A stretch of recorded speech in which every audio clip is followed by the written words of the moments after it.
Good evening. It is 5:15 this Monday, May 23rd. The Carroll City Council is now in session. Would you all please rise and join with me in the Pledge of Allegiance?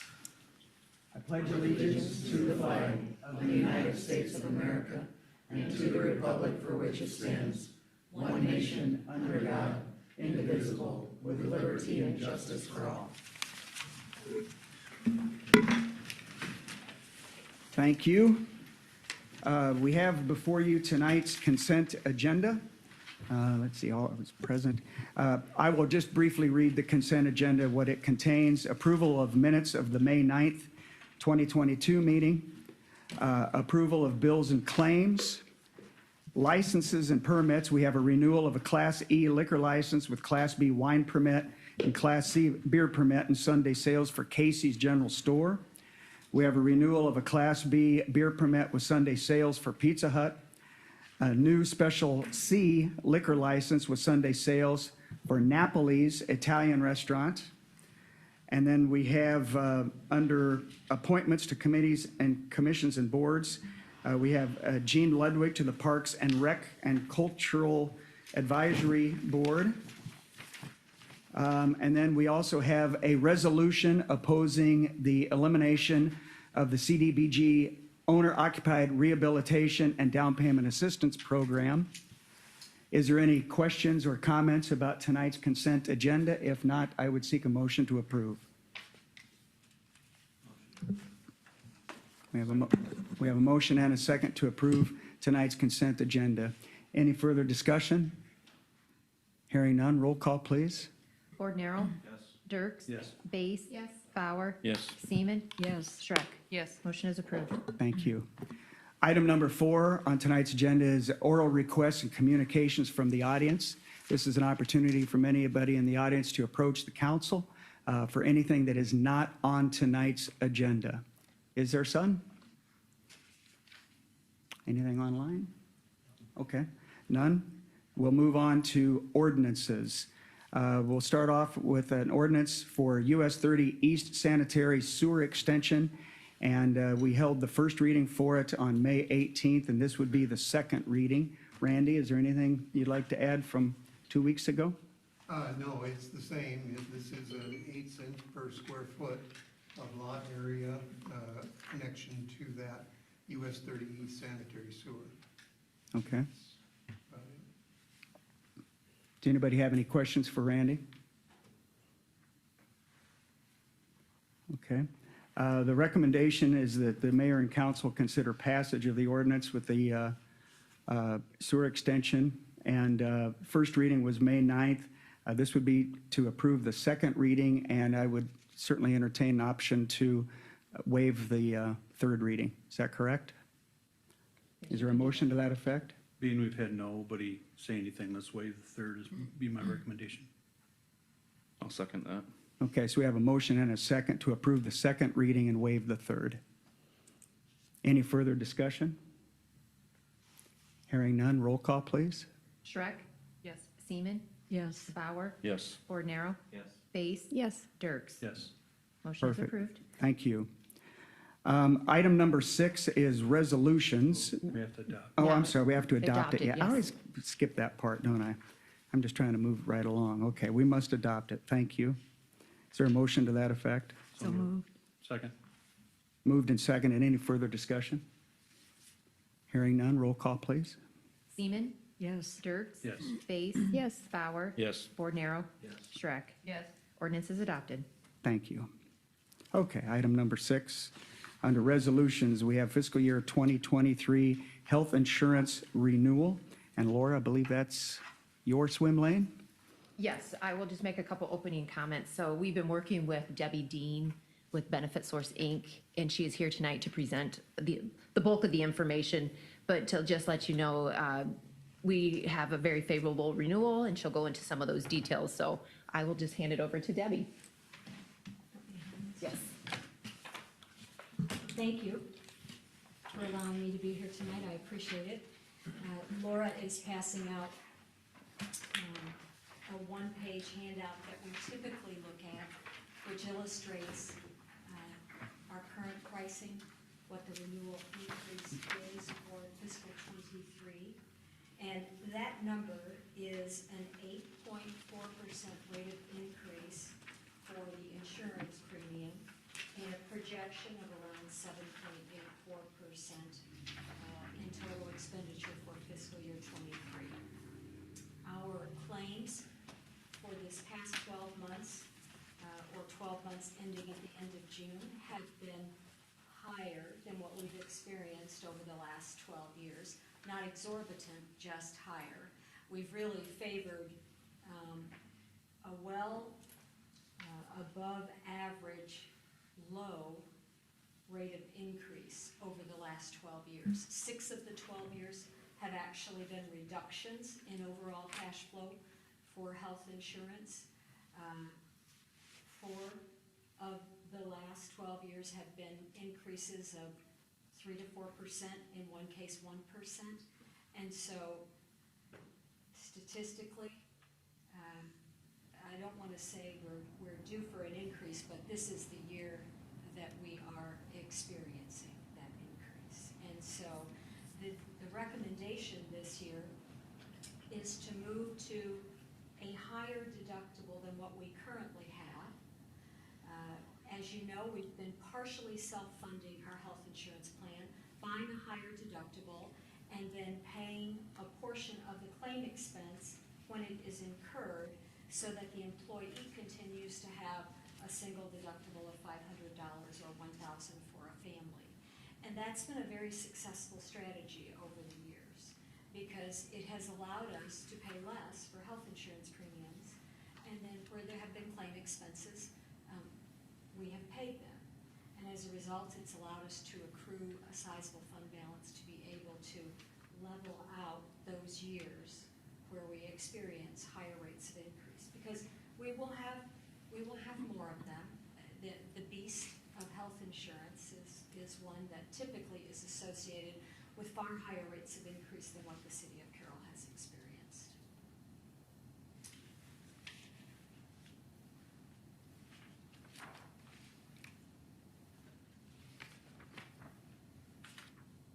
That pretty much, as I refer back to my notes, that pretty much is a snapshot of what sums up this year's health insurance. We remain with Wellmark Blue Cross Blue Shield.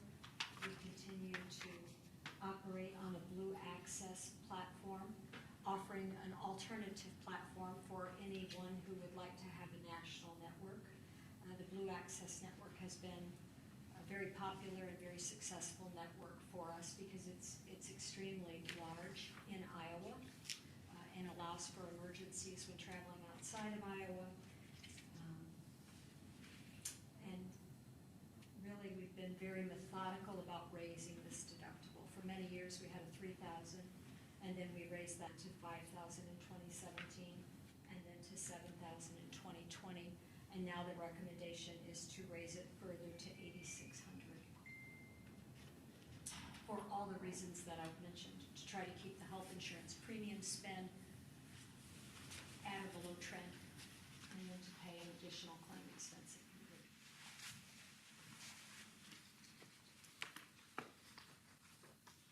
Do you want to highlight the COBRA change?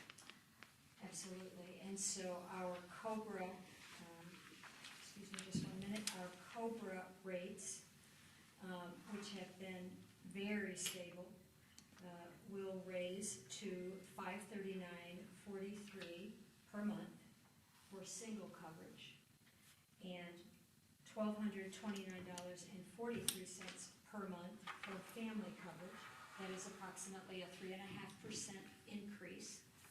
We have looked at all things when it comes to COBRA rates of increase. So we've looked at the premium increase, we've looked at how are we trending with our partial self-funded expenses, and not just this year, but what has that looked like over the last decade, really, because we want to be conservative, but yet cautious as to how we increase those rates of COBRA. We want to make sure that they are covering our exposure, but they're not excessive, and don't cover more more than what we believe will be needed. And so through April 30, a projection was made with respect to what do we really need to raise the COBRA rates to in order to cover additional claim expense. And so initially, we thought that number might be closer to about a 2% rate of increase, but after further review and just being careful and cautious, we decided 3.5% was a far more realistic number. And just for everyone's benefit, I mean, that COBRA rate's what's important of, that's what the city and the employees will contribute. So the city pays 80%, employees pay 20% towards the health insurance premiums. Now, the national plan, there's employees paying more towards that, but currently we don't have any employees that are actually opting on that plan design. But that's important because, again, that's what will come out of our budget for the upcoming fiscal year. So pretty modest increase from that perspective. And we do the 80% on COBRA also, not just We do the 80% employees. on the COBRA rate, yes.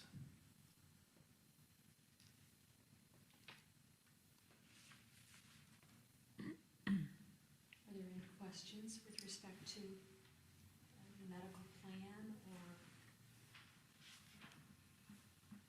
anything related to that?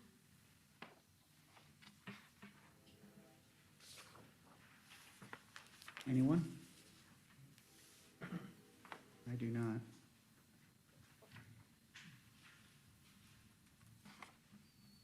Okay, very well. Thank you, Debbie. Thank you. No other questions? We'll, Do you want me to stay where I'm at with respect to dental We can. or just? Let's do health insurance yeah, first. and yeah, come we'll back get to on it dental. Yep. just in just a moment. Yeah, yeah, thank you. Thank you, Debbie.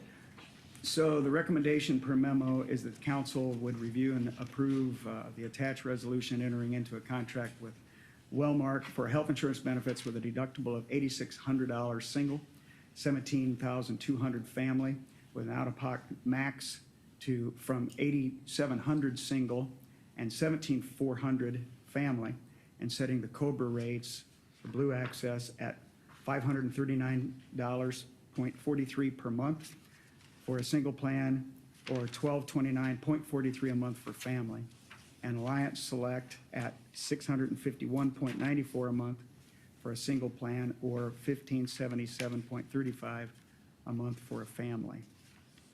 Is there a motion to that effect? So moved. And we have a motion and a second. Very good. Any further discussion? Hearing none, roll call, please. Base? Yes. Seaman? Yes. Dirks? Yes. Schreck? Yes. Bauer? Yes. Bordenaro? Yes. Resolution is approved. Perfect, thank you. Now we'll move to the dental. And I'll just say a quick few comments. The city's been considering adding a voluntary dental insurance plan to our coverage for a number of years. Now, remember, the premiums for this plan would be 100% paid for by employees through payroll deduction. So other than some minor administrative costs, there'd be no city costs. Now, the city council did discuss this on March 28th meeting. There was concern raised concerning offering voluntary dental insurance, and specifically, if we offered that, how would that affect families that are on the Hawkeye Dental plan? And specifically, would they continue to be eligible for that dental coverage? The city staff did discuss this with Debbie Dean, and she did review it and found that they could remain on the Hawkeye Dental plan, even if the city does offer a voluntary insurance plan. And certainly, she can discuss that more. So with our upcoming health insurance enrollment in June, this would be a good time for the city to consider this. Now, we did receive rates from both Delta Dental and Wellmark Blue Cross Blue Shield, which was included in the packet.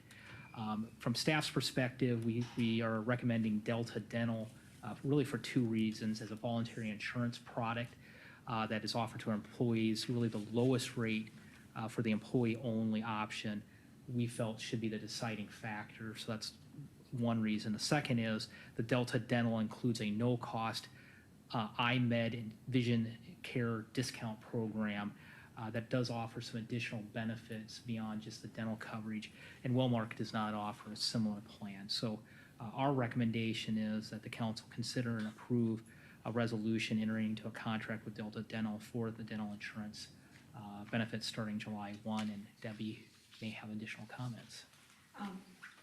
You've just beautifully laid that out. The Delta Dental Plan is popular with employees everywhere. It's a well-known commodity. I would compare it to the Walmart Blue Cross Blue Shield of health insurance. And as you mentioned, it has a vision discount card attached to it. It also has a to-go benefit, which allows a member to carry a portion of their unused annual maximum to the next year until they've essentially doubled their annual maximum. And so that's a positive as well, especially in a year in which you have, you know, a larger expense like a crown or a root canal or both, often is the case. Orthodontia is part of it. There's an enhanced benefits program that's also part of this. So if someone has a serious condition, it could be a health condition, it could be a dental condition, that would be eligible for more benefit, they can reach out to Delta and get enrolled in an enhanced benefits program, and that just provides them with more benefits for the dollar. And so those are benefits somewhat, at least two of the three, somewhat unique to Delta, because it is their specialty. That's what they do, is dental. So we have found that members are, generally speaking, happy with Delta Dental. And network-wise, there's very little difference really between Wellmark or Delta. If anything, it tips slightly towards Delta, which you would expect it to. So I think that what we see today are more and more voluntary benefits amongst employee classifications. They want more benefit. And this is one that I know has been asked for and should be well received here. We'll find out. It is voluntary, so for those who want it, fine. For those who don't, that's fine as well. Debbie, what's a typical increase for the premium for dental? For dental, Yeah, it can be anywhere from unchanged to a maximum of about 4%. Okay. We don't see a lot of 4% increases, but the first year or two, it's hard to predict because this will be a brand new dental plan, not a change from a population that's been enrolled in a dental plan. And so my expectation would be that it will have fairly high usage in the first couple of years. So we probably won't see a 0%. I'll probably bring you an increase next year. I would predict it would be in the neighborhood of 2 to 3%. that's reasonable, yeah. But please don't hold me to No, that, but that would be my prediction on it. Okay, sure, thank you. Yeah. Debbie, to Carolyn's point, that would add the question, the rate that we got, the premium that we got, that has to be probably based on the total number of eligible employees and family members, but do they have an expected absorption rate of like a participation They rate? do, and their participation requirement is 20%. And so we would be talking between 12 and 13 contracts. Now, they're not so hard and fast that if we came in with 10, that they would likely say no. Okay, If we came in with 4 or 5, they might. okay, But I think that would be indicative of what the population says. You know, those that have talked about it, presuming they enroll in it, will find out how important it is to the population at large. It'll either be fairly important or it might not be important. But yeah, we to get it up and running at Delta, we are going to probably need at least 10. They say 20%, but I know that they provide some flexibility with that. okay. I'll offer this just as an unpaid advertisement. Pam's, her employers have been through with Delta for ages, and we've got great experience Right. with our family. Right. Been really good, Yeah, it's very common in Carroll. yeah, It's very common everywhere. right. I Any have- other questions? No, I was just gonna ask, my company uses it as well. My only question is the vision a no charge because this is like a city plan? Now, Because, the vision is called IMED, mm-hmm, and the discount card card itself, which is what it is attached to their. Yeah, we have the same thing, only we have to pay a premium for it. So Well, that's is why I it- was wondering. is yours a fully insured vision plan that would offer, you know, a larger benefit for frames and Yes. and lenses? Okay, this is just truly a discount card. It does give some fixed pricing on lenses, which is pretty attractive, but it gives a discount on the frames. So there would be a difference between these two. Okay. The discount card is free of charge, but once you purchase more, then you would want to compare it with potentially other vision plans. Okay. But Delta actually in Carroll, your fully insured vision plans at Delta work pretty nicely in Carroll. I think you have 3 major vision groups here, and they capture all of them, if I recall correctly. I know for sure they have 2. At The least, third. yeah, at least 2. I Mhm. was thinking there was a third, maybe the third one is an orthodontic. Yes. Yeah. Mhm. You having a high interest in this from the employees? We certainly, during open enrollment time in the past, we've had employees ask us about Delta or dental coverage, so that's why we've brought it forward.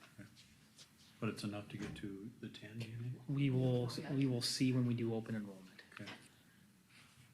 And certainly, it may change where if we don't get 10, one of the things we can go back and look at is talk to the employee group and look at Wellmark. Because if I understand, they don't have a, Wellmark does not have that same requirement, and so if we had 5, That's interesting. we could approach those 5 and say, Wellmark is an opportunity if you want to consider Wellmark. And Wellmark has very good dental. I mean, I've got some large groups with Wellmark Dental. But I think that from a pricing perspective and the additional add-on benefits, Delta would be the preferred choice. But there might very well be a second alternative if we don't find that 10 or 12 people want to enroll.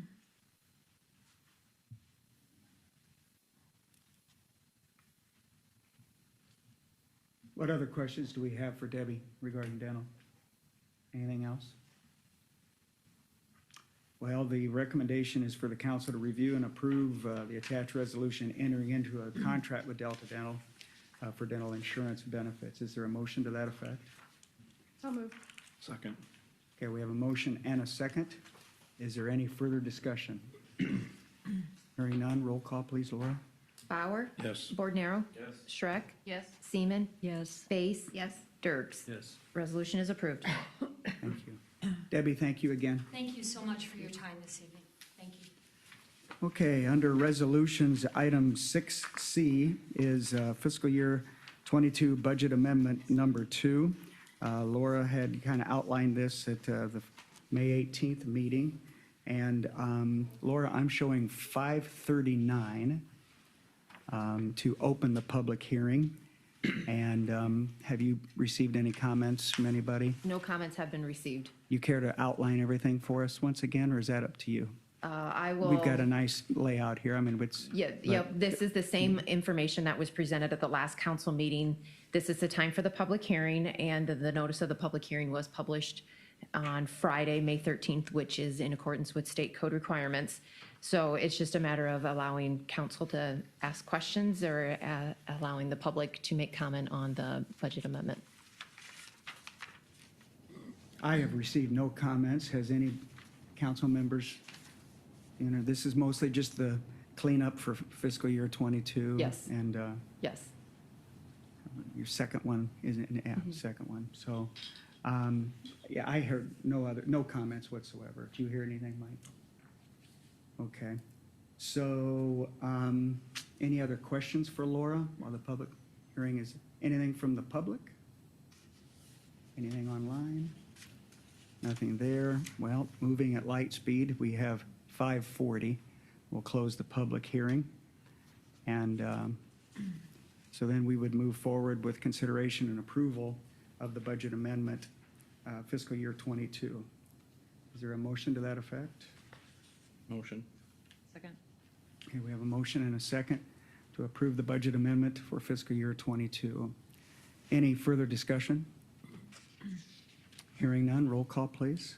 Shrek? Yes. Bauer? Yes. Base? Yes. Seaman? Yes. Dirks? Yes. Bordenaro? Resolution is approved. Perfect. Okay, we have, still under ordinances, 5D, we have an annexation request from James and Amanda Rezak. And once again, I've got 541 Laura. We will open the public hearing for that annexation. And I see that Jim is here tonight. Do you have anything that you'd want to address the council with? I don't believe so. Okay, all right. Mike, do you want Thank you, to Mark. take it from here? Yeah. Mark and Council, so this was a request that the city received from James and Amanda Rezak to annex 9.62 acres of land. Now, this property is generally located east of Pella Corporation and south of Highway 30, and this area map shows its location and proximity to the city of Carroll. So as permitted by Iowa code, the city is permitted to include 20% of the territory without the consent of a property owner to avoid the creation of islands or to make more uniform boundaries.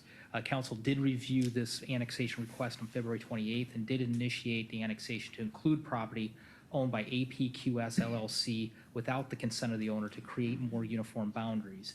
And this map here shows, so the parcel outlined in yellow with a number 1, that's the Rezak parcel. And then the parcel outlined in blue with a number 2 would be the APQS LLC site.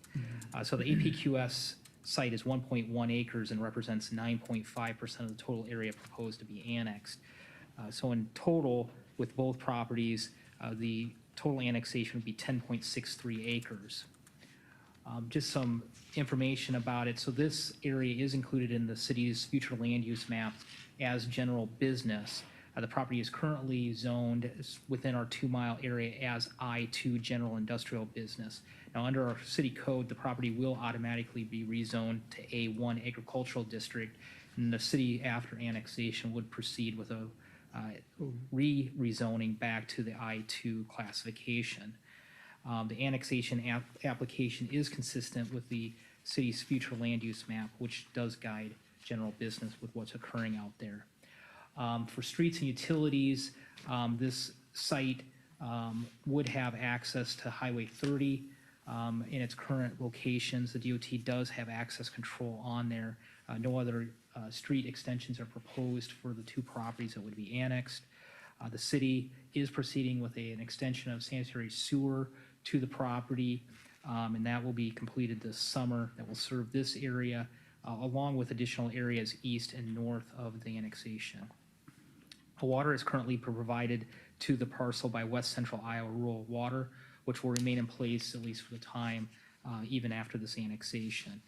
So the annexation application is consistent with the objectives of our city comprehensive plan, including Land Use Policy 12, which facilitates the adequate provision of transportation, water, sewage, schools, parks, and other requirements to serve an area. Now, on April 1st, the city did mail notice of the annexation to the Carroll County Board of Supervisors and Grant Township trustees as required by statute. The city held a required consultation meeting on April 12th. No one was in attendance at that meeting, and no objections have been filed with the city concerning the proposed annexation after the consultation meeting. The Planning and Zoning Commission did review this annexation on May 11th and recommended the City Council approve the annexation. As required by Iowa Code, we did publish notice of this public hearing in the Carroll Times-Herald on May 13th, 2022, notifying the public of the requested annexation. I would note that after approval tonight, if the council approves this tonight, the city would forward this application to the State City Development Board, and they would be required to review and consider approval of it since we're including property without the consent of a property owner. The recommendation tonight is for the council to approve a resolution approving the annexation. With that, I'd be happy to answer any questions the council may have this evening. Mike, I just have a quick question. You mentioned that rural water would stay in effect even after the annexation. I guess I didn't ask that. Why? Why does it not go to city water? Yeah, so, I mean, if you recall, like when we do rural water extensions, once they go into a territory, you know, they can remain, they're kind of the utility choice then in that area. So that when the city chooses not to provide water service to an area, we're foregoing that for future for the city to provide city water. Now, the city does have the option to negotiate and buy out that contract at that point. But the city, there'd be a financial cost for the city to do that. And I'm not gonna be voting tonight, just so you all know. Is there a length of years on those contracts? No, they're until the USDA loans are paid off, which the USDA loans never get paid off. All right. So, I mean, in theory, they can get paid off, but that's, they usually then will do another project and keep going.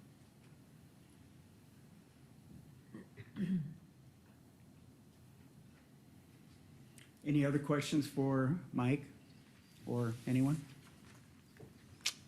Okay.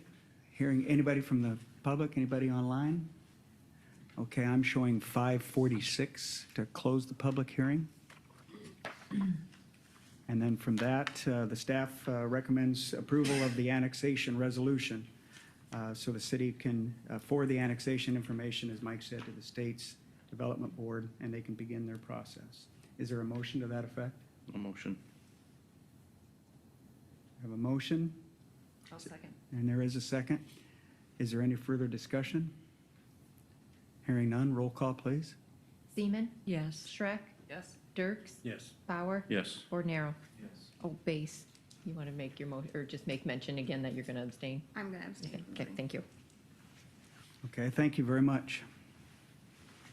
Welcome to the city, Thank you. the big city. Yes. Glad to have you. And just, I mean, so now it'll get forward to the city development board. That process probably takes 90 to 120 days. So it depends on when we hit their cycle. So it's still a process through Sure. there. Okay? Yeah, Right. thank you. Thank you. Thank you, too.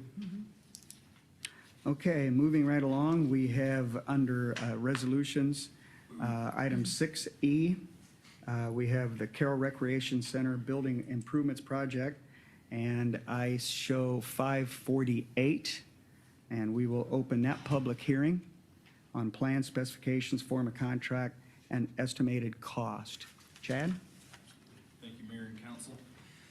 May 12th, 2020, plan specifications, form of contract, and estimated cost of the Carroll Recreation Center Building Improvements Project were provided by RDG Planning and Design. The plan specifications, form of contract, and estimated costs are generally described as follows. Renovation and addition of existing Carroll Rec Center include approximately 38,000 square feet of renovation and 2,000 square feet of addition on 2 levels, included second level suspended jogging track, storage rooms, excuse me, multi-purpose room renovations, locker rooms, lifeguard office, individual family changing rooms. The specifications further detail the construction of the facility and include American Institute of Architects, or AIA, documents and master spec technical specifications. The form of contract is an AIA document A101-2017. The estimated construction cost of the Carroll Rec Center improvements are as follows, with base bid, alternate 1, alternate 2, and add alternate 3. Construction total would be estimated at $5.9 million. With construction total, survey geo permits, FF&E, design and expenses, miscellaneous, and construction contingency, the total cost of work sits at $6,975,305. For this project, the pre-construction meeting is May 23rd at 2 p.m. at the Rec Center. Bid receipt will be on June 16th at City Hall, and estimated construction completion is expected for October of 2023. So our recommendations for the mayor and city council: conduction of the required public hearing in consideration of passage and approval of the resolution, adopting the plan specifications, form of contract, and estimated cost for the Carroll Rec Center Building Improvements Project 2021. Okay, very good. Thank you, Chad. Are there any questions for Chad or anything that's contained within the documents? Form of contract, anything there? Anything from the public? I just have one comment. How is this announced? My only comment is. Just there's hardly introduce anybody- yourself, Leo. Oh, Leo Gaspar, Yep. 105 Pike Avenue. My question is, how is this announced? If I wouldn't have got the letter from Mike, telling me what was on this meeting, I wouldn't know anything about it, so that's why there are very many people here for this discussion, you know? How is it always announced? Because it's not out there where we can hear it and see it. Well, it was in the media. The media had it listed. I know it was On the in the radio? paper and on the radio. I didn't see it in the paper because not everybody gets the paper. Okay. I'm just curious. I think I saw it in the city manager's report on Facebook too, didn't I? Or Yeah, I mean, we It had was- a number of different sources we've Okay, done. I just didn't see, I didn't see it. I just wondering how, you know, how it's getting out there. Yeah, so this was in the newspaper. I reported it with Nathan Combs, so it was on Friday, I believe. My weekly manager update had it both on, the email list that we sent it out to, which is a couple hundred people, along with, putting on Facebook and Twitter. So I mean, we've done a number of avenues to try to get the information out. Maybe I don't listen hard enough, maybe. Well, and Leo, our packet is always posted by the end of the day on Thursdays for every meeting, But a lot so, of people don't know that, you know, people don't even Well, know that. that's I talk what- to people I and say, know. "Well, I don't know, how do you know all this?" Well, I read it, because Right. I get sent to me every Thursday, so I know that. right, But there's right, so many people that don't get it sent to them, don't know about it, don't read the paper, you know, I'm just wondering how it gets out there. yeah. That's why I was bringing it up. Yep. You Do were you- right, yes. Do you have suggestions, Leo, on how we should Yeah. get it out there more? Because I think we're open to that. I just don't know either, but maybe more, I don't know, maybe a couple different papers, or maybe, I don't know how many we got around here, but, you know, so it's more out there so people see it.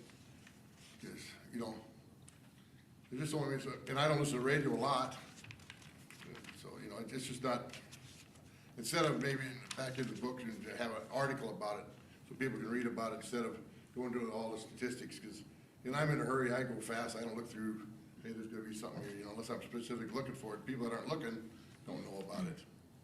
More of a story than a government thing, I guess. I don't know, that's the only reason I knew about it was because of the letter that I got on Thursday. And I read through it, that, well, that's gonna be talked about. I figured this place, we have a few people in here, and two of us here, that's not very many people for discussions, that's why I was wondering. Well, I would expect it to be a little busier when the bids come in, I would think so too.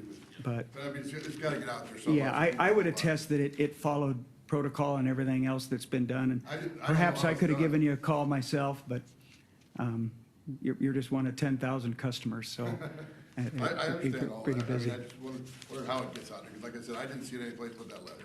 Okay. Any other questions?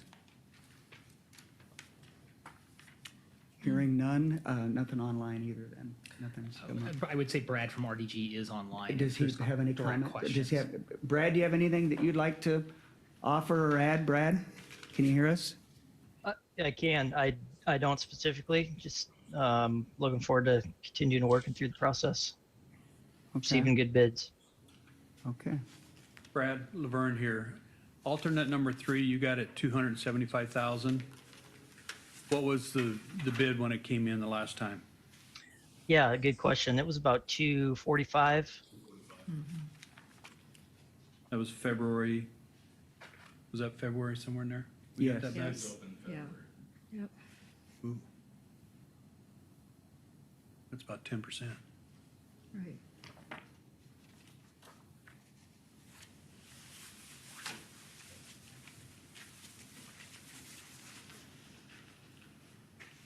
Jean Ludwig, I'm just resident. I just had a question for you, on your plans for the rec center. Have you looked at retaining some of the ceramic walls and so forth that are in the rec center that have been almost without any blemish on them, particularly in the showers, but I don't know about the other walls, but have you looked at retaining those as opposed, and maybe that you never planned to tear them all out? What is that plan? I'm speaking to this. Brad? Yep. Brad, Yeah. did you hear that question, Brad?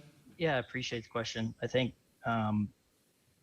based on the new layout of the women's locker room, men's locker room, individual changing rooms, wet classrooms, lifeguard offices, it does change the existing layouts of those locker rooms pretty significantly.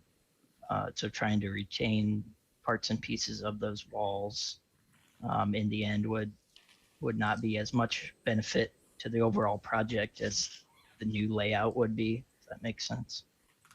Well, I just felt that particularly in the showers of the women's showers, that the current layout is usable with some adaptations, and I wondered if you had examined that at all. That was my question.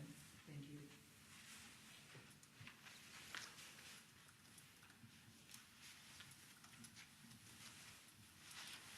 Are there any other questions for the council or for Brad or for Chad? Okay. I am showing 5:57. We would close the public hearing. And then the council is to consider passage and approval of the resolution to adopt the plans, specification, form of contract, and estimated cost for the rec center building project. Is there a motion to that effect? So moved. Second. I have a motion and a second. Any further discussion? Hearing none, roll call, please. Dirks? Yes. Ordinaro? Yes. Shrek?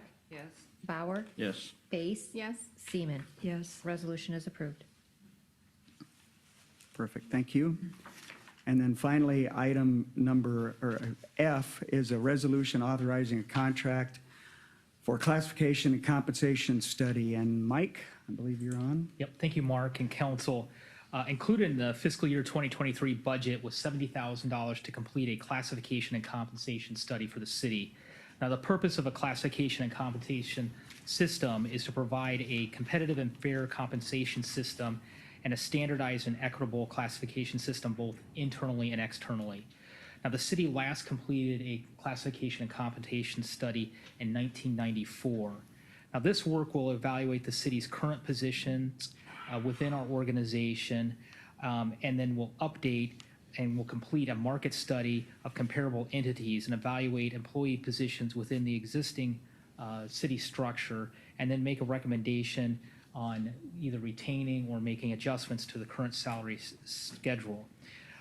This will also provide us a good position for the city to be in as we enter the union negotiations that will occur towards the end of this current calendar year. Now, the city received 3 proposals, with the proposal from the GovHR rated as the highest by staff. Now, GovHR met all the criteria outlined in the request for proposals, including reviewing market data for both public and private sector employers at a fixed cost of $30,600, which was within the budgeted amount. Now, I would note in GovHR's proposal, they discussed a concern with including private sector employers in the scope of the project. Specifically, they noted that there are very few like positions in both public and private sectors, and they have found obtaining salary data from the private sector employers extremely difficult to secure. Based on GovHR's comments on including private sector employers in the study, staff did request a additional fee proposal from GovHR to include only the private sector employers in their scope of work. They did respond to that and provide us a revised proposal to complete this at a reduced rate of $26,700. So based on the concerns raised by GovHR, staff is recommending that the city only include public sector employers in this work at this time at the fixed cost of the proposal of $26,700. So our recommendation is the mayor and council to consider the passage of a resolution approving the classification and compensation study with GovHR at the fixed cost of $26,700. I'd be happy to answer any questions that Mark and the council may have. Thank you. Did they say how long it takes to get the study results back? They outlined in their proposal, typically, it'd be 3 to 6 months. And there's some key points there. It really depended on the city on how fast we turn around some different components, especially when we get into the section where employees need to respond to some questionnaires that they'll put out on their position. And that's needed so that they can kind of work the classification component of the study. So from the timing perspective, we're well timed to be in a position that we can go into union negotiations this fall.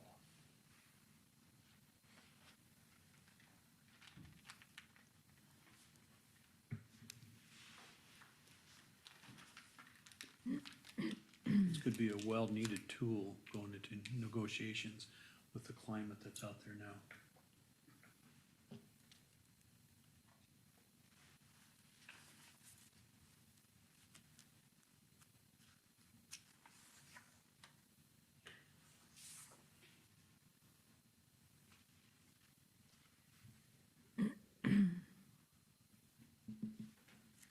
Are there any thought- other I'm questions? sorry. Go ahead. Oh, yeah, I Carolyn. just wanted to mention, when you read through their proposal and you look at their credentials, their bios, I think they're providing us a lot of valuable information for the price. And they look like they'll give us good information.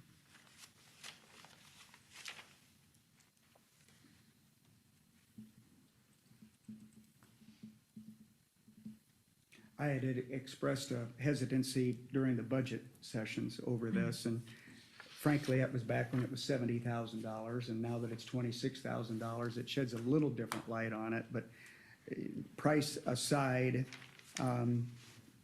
it may provide some value as far as, giving us better targets as far as where we're at with staff.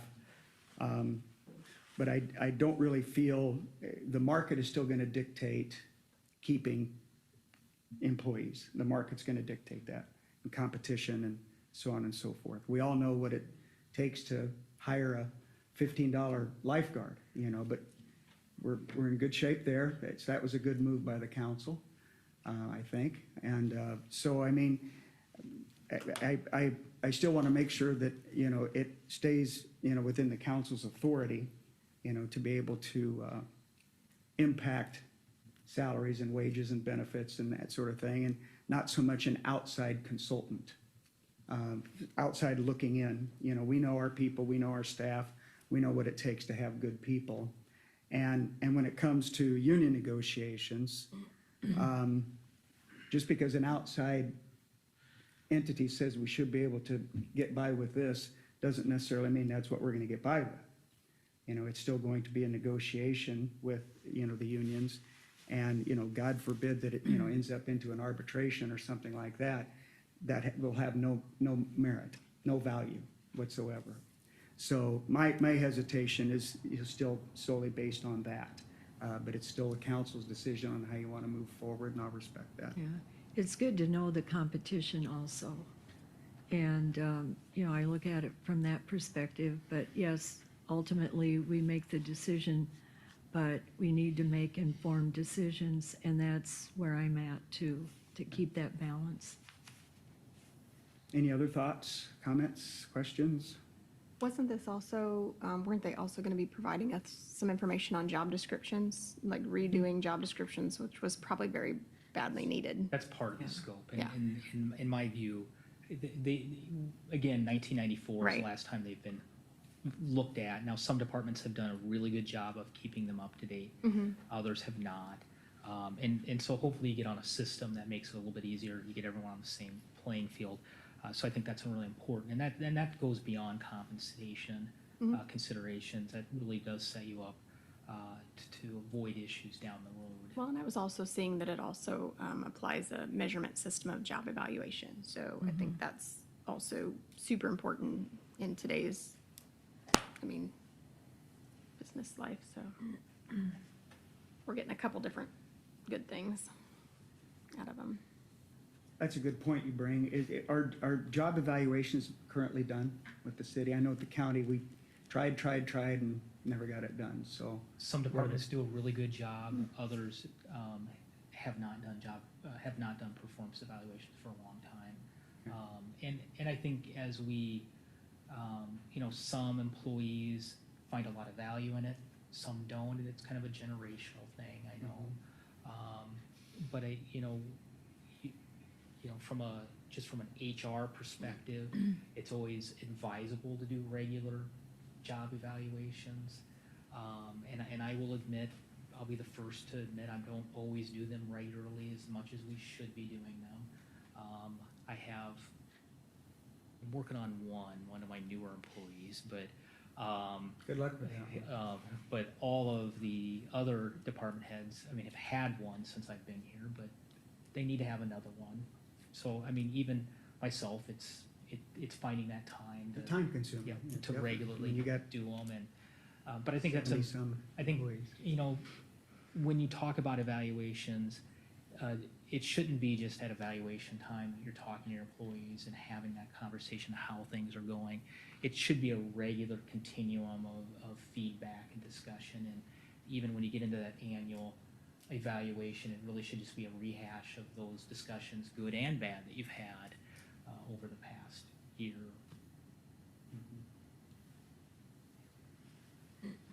Any other questions or comments? Thoughts?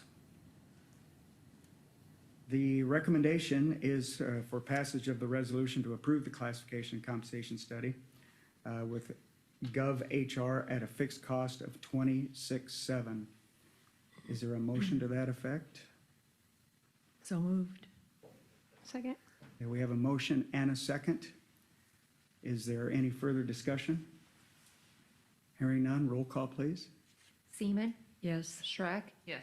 Bauer, Yes. Dirks, Yes. Bordenaro, Yes. Base. Yes. Resolution is approved. Thank you. Okay, so that's that. So we are to item number 7. Under reports, we have Carroll City Ordinance Chapter 69.0844, amending parking along Timberline Road. Brad Burke. Thank you, Hello, Mayor. Chief. I put on your desk a map that was requested over the weekend, so it wasn't in your agenda, but it is on the screen too. I got it to Laura this morning to put on there. So Councilperson Seaman came to me, it's probably been a few weeks back now, to review some parking on Timberline Road. Main concern was there is no current restrictions on Timberline Road. Main Street does have a restriction. I don't have it on the map, but it's from Anthony Street to where Main Street becomes Timberline on the east side of the road. The request was to look at continuing that no parking zone on Timberline Road due to, an increase, I would say, of vehicles parking on both sides of the road, causing some visibility issues along the curve. I did send a letter out to the homeowners that would be affected by the parking directly in front of the residents there. I got some feedback from two via phone calls and one in person. The two that I received phone calls were not in favor of the parking restrictions, mainly because they wanted to see the parking available for future events they may be holding at their house. Also, they felt that it slowed traffic on the road and that the roadway was wide enough to allow cars to pass with parking on both sides of the road. Since that time, I hadn't really noticed it before because I don't drive that road often, but I had started driving that road a little bit more often, and I have noticed that cars are parked on both sides of the road. So when you are coming either southbound on Main Street or westbound on Timberline, it does present some visibility issues with cars parked on both sides of the road coming around the corner, which could lead to two cars attempting to pass in the center lane at the same time, potentially leading to a head-on collision, or at least one vehicle having to maneuver somehow to get out of the way for the other car to pass through. So I did create an ordinance for this. The idea was to just bring this to council tonight to discuss it and see what the thoughts on it were, because at that time I had not received a lot of information and I hadn't personally visibly seen the issues down there. Carolyn had sent me some photos and things too, but it doesn't do justice until you actually drive through it and see it with cars parked there. So after I have seen that, I side with Carolyn on this, that this probably is something we should address and restrict some parking on there. So really at this point, I was just looking for feedback. I do have an ordinance. This is written up that I potentially would put on here, and it leads to about 660 feet of Timberline Road being restricted to no parking. That's on the south side only. So on the map, you see the red line that was drawn. This takes it to about the third, just past the third residence on the south side there, to where the parking restrictions would be at. So there still would be some parking on both sides on Timberline. This just opens up visibility along that curve and continues the no parking from South Main Street down Timberline a few hundred feet. So, like I said, there is an ordinance on there. I don't know the rules, if it could start an ordinance with this since it's under the reports, but really just looking for some discussion and some feedback. But that's what my opinion on this is now at this point. So my recommendation going forward would be that we do move with getting an ordinance passed to continue the no parking zone on Timberline Road. Brad, you said there's no parking, or that starts at West Anthony Street, follows all the way down to that area. It goes to, yes, it starts from Anthony and it goes all the way to where Timberline joins, or where Main Street joins with Timberline. Let me look to Randy for where that exactly is at, because I don't know. It's all one continuous road to me, but it's got to be near the creek area. The last house on Main Street is a white house that faces towards Rolling Hills Park. I'm assuming that's very shortly after that is where it becomes Timberline Road. So I don't have a good explanation of where that point is at. Okay. But if you drive down there now, you'll see the signs are posted on the east side of the road for Main Street. No parking on both sides, you're saying? No. Currently, there's no restriction. So Main Street allows parking on the west side, and this ordinance would allow parking on the north side of Timberline. So that parking would continue along, and then the no parking restriction would be along the east side of Main Street, and then continue along the south side of Timberline Road.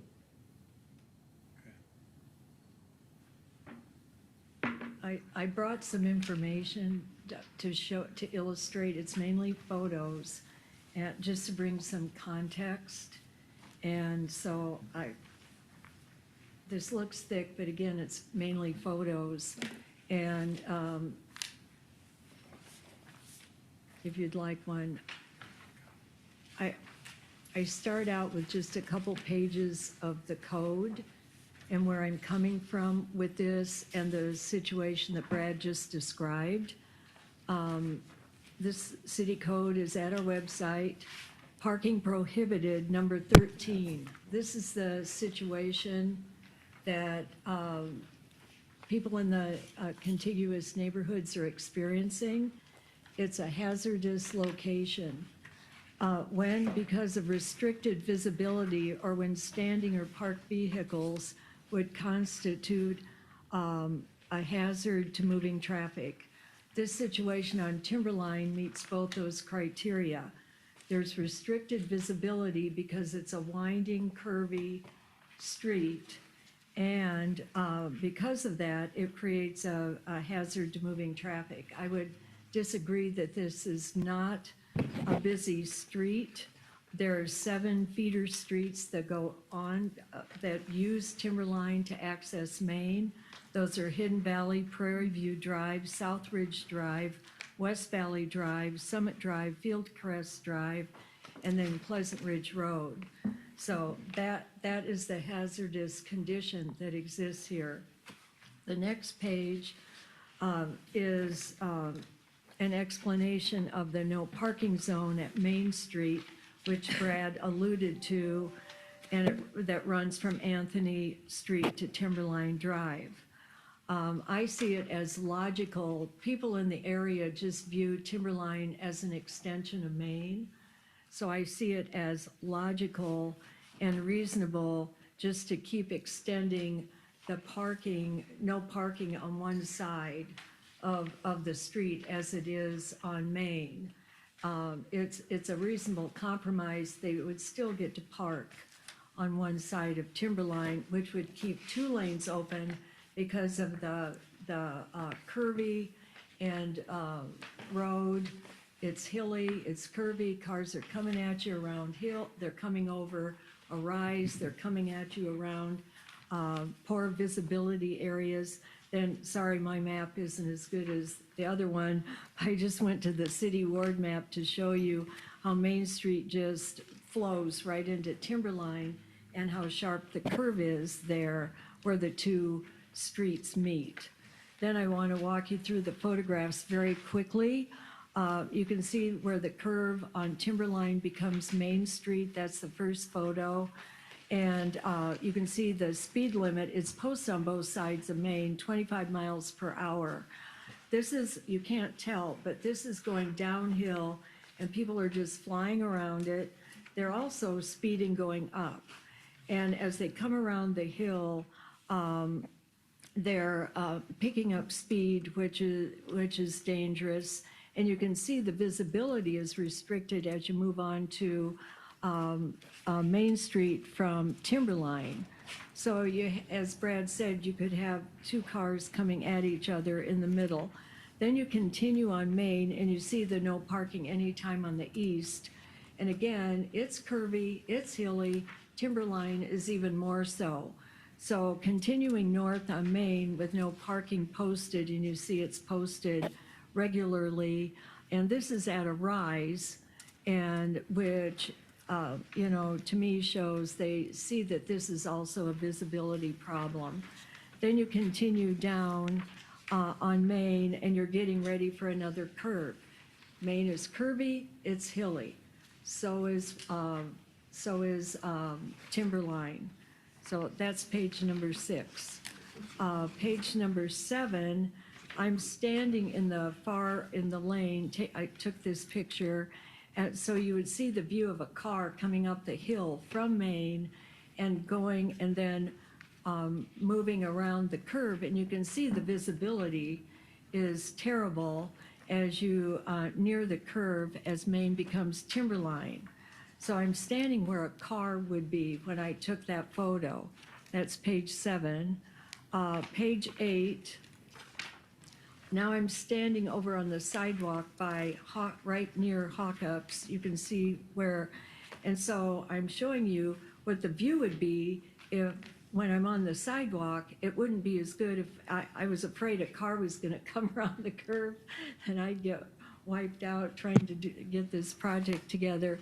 So it's a view of the same curve. I was standing on the sidewalk, which is slightly better visibility, but cars can't go over that far.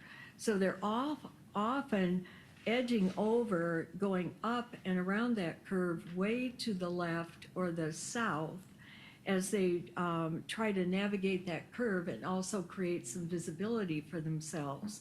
So to me, that makes it a dangerous situation because of that, the way the cars have to navigate to see around the curve. Then page 9, this happened early May, and this, someone was having a party. This is right at the curve at Hawkups, and you can see that there's one lane. A car could be coming from Main, taking the curve, you're going downhill, also entering that curve, and again, the situation that Brad described, that there's virtually no visibility with parking on both sides of the street as you're really moving in both directions. Page 10, it's the same curve, again, giving you another perspective, not from going down the center, but if you see someone coming at you, you've got to go way over. You know, it's sometimes hard to find a place to get out of the way of the traffic. Then I want to show you this situation extends all the way, really all the way down Timberline, and this is back farther to the west. And you can see the cars, again, not as congested as the other photos, but you're down to one lane. And maybe it is true that, you know, cars slow down, but at the same time, you're down to one lane with people coming at you from the other direction. This is heading toward the Hawkup curve where we installed the sidewalk. You can see the curve arrow down in front of the black car, but you can also notice that they're still using a public street for parking and when there's room in the driveway. This happens often also. So finally, the last page, I'm heading the other direction, heading toward Prairie View, heading toward the west. And again, you're down to one lane in the middle, because of the cars on both sides of the street. It is a problem all along there. I think allowing them to park on one side is reasonable, and it should give them enough parking considering the length of the street. So there it is. I'm on that street constantly, and this is a constant situation that creates a hazard. And there are people that are going down the middle of the street that are not just vehicles. As it mentions, moving traffic situation, there are people on their bikes. I saw 4 little girls on their bikes going down the middle once.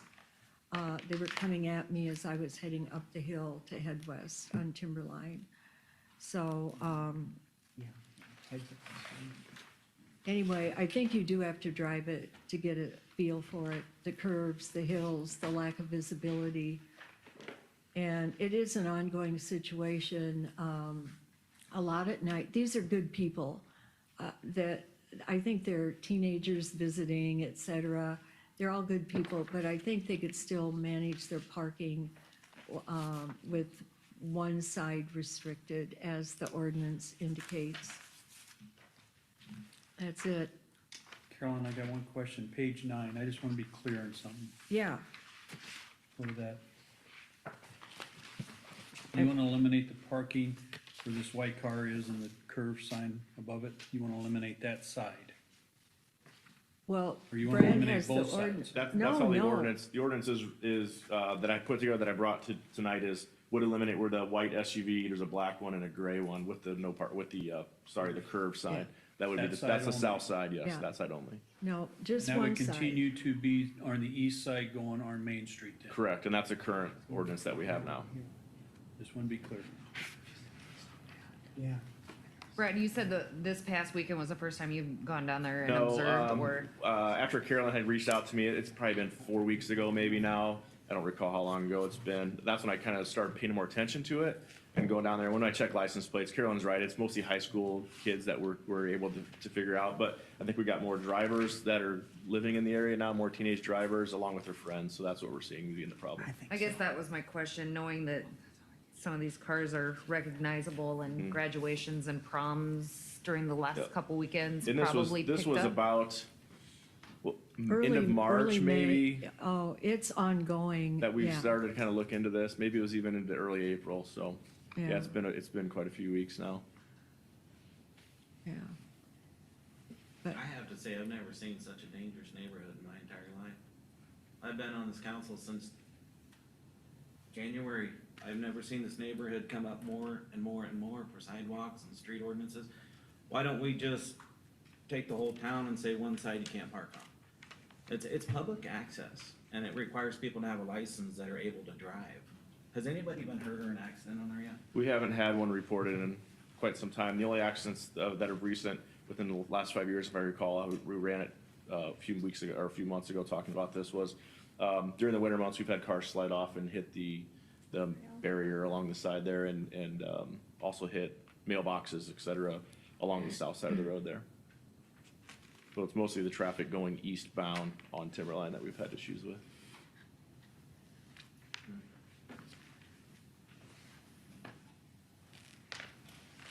Thanks for the visual. yeah, well, yeah, and you That's do have to a lot of drive work to it. do that yourself. I drove through there twice over the weekend thinking I'd catch some graduations, and I didn't catch it at the There, right time. yeah. They're just, Well, I haven't seen parking there very much, but I lived didn't catch it there. at the right time. One night I was going home from a council meeting, and people take the curve, like I said, in the middle. So you don't know when you're taking that curve what you're gonna meet up on Timberline. And this car came around the curve in the middle. I went up on the curb into the bushes and then went down. And I mean, you just never know, because as the parking prohibited, 13 this is a hazardous location. It's unique topographically. And the way it curves and it's hilly, And it just creates a lack of visibility, and I'd rather be proactive and prevent something. There are a lot of people, this area is still growing, and there are just a lot of people that use Maine. A lot of them tell me they use it to get to work. It's busier at certain times than others. The parking is along most of Timberline.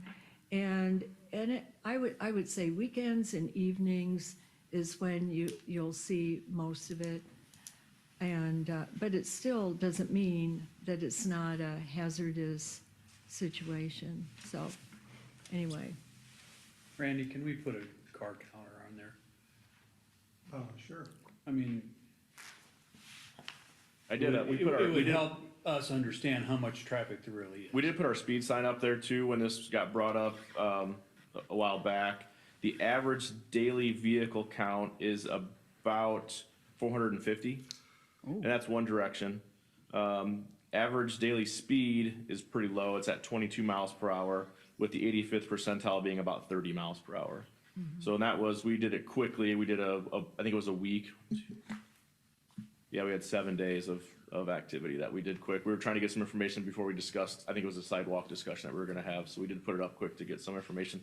Now, I would say that this is not as accurate as the strips that Randy puts out, because I don't know, sometimes that you'll see the sign will pick up a number, then it'll stop, then it'll go again. So I don't know if that's counting as 2 or not, but, so 450, and that's based off residential neighborhood, Randy, that's probably about average for residential neighborhood. I should mention also, I went to the assessor's office and got this street. There are 14 homes on this street and only 2 responded that didn't want it. Of course, they don't want restricted parking. They're the ones that are benefiting at the risk of other people traveling on this street. So I don't blame them, but there are only 14 households on both sides of the street, and 2 said no. And 400 people travel that street. I think being proactive and preventive I'd rather do things that way than react to a tragedy.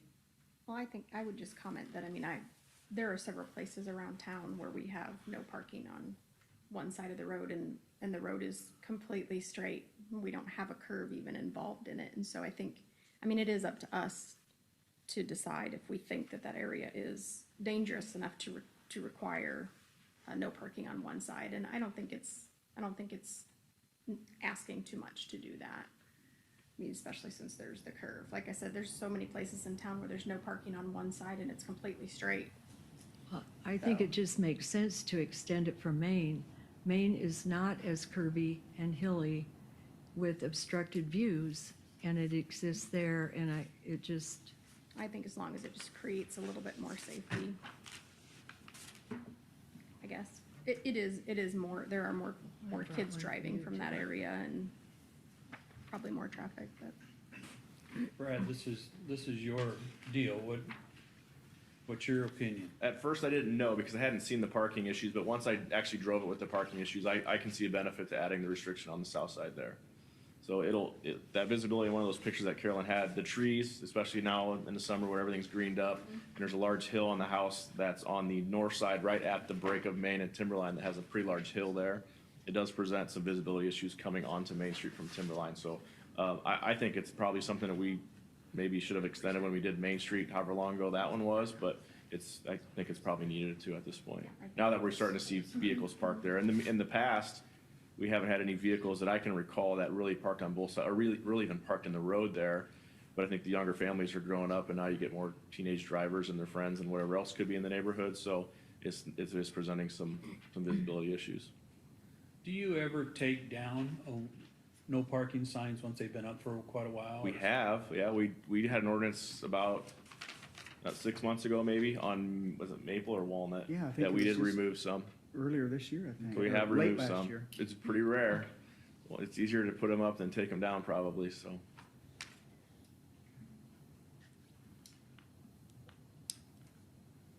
I'm gonna ask one more question.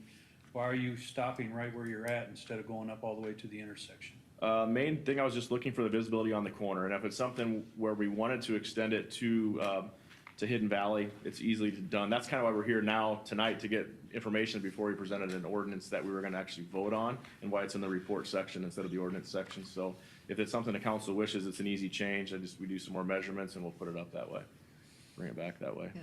It does pretty much extend to Hidden Valley.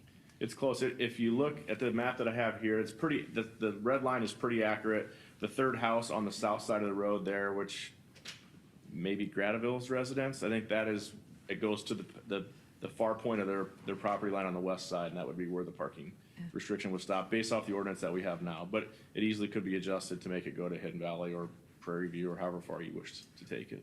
Yeah, page 12, you're facing Hidden Valley, the three cars there on page 12. And you can see a white car coming up the hill in Hidden Valley, the street sign there. I took a bad picture, but that is Hidden Valley with the car coming up and ready to access Timberline.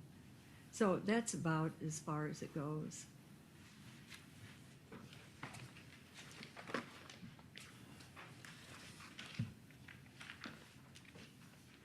Any other questions, comments for Brad? I guess direction, do you want to see it go farther to Hidden Valley? Would you like to stop it where I have presented it? And then once I kind of get some direction there, we'll bring it back to the next council on the ordinance to kind of But move we forward. look at it for a while. Drive it some. Absolutely. Get some feedback from neighbors. That I works. mean, this is not a must right now. No, and it hasn't been that way, so I mean, we can kind of move it at whatever pace we need to. I'd like to see Randy's counter on there. His will be more accurate than mine will. Ours, I don't feel comfortable saying, yeah, it's 458 per day. I just don't trust the sign given the most accurate. It's not certified. It's a sign we put up. It's most of the public acknowledgement. It's not anything that we use for enforcement. So I would say it's a pretty good rough estimate, but it may not be as accurate as we would hope.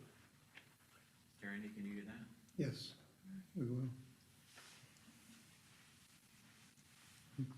How long would you put out the traffic counter? Would you do it for a week, 2 weeks, a day? I don't know. I'm just asking a question. Usually A week? reasonable. If Okay. you'd like longer, we could, but that gives you weekend plus weekday, work days. Okay, Unfortunately, right now, school traffic is going to be ending. right. And that usually makes a Sure it difference does. in town. Mhm. We can still do it, and you can take a look at it. But if you prefer to wait until school resumes, that's a 2 or 3 month delay. Good point. I'm glad you brought that up. That's,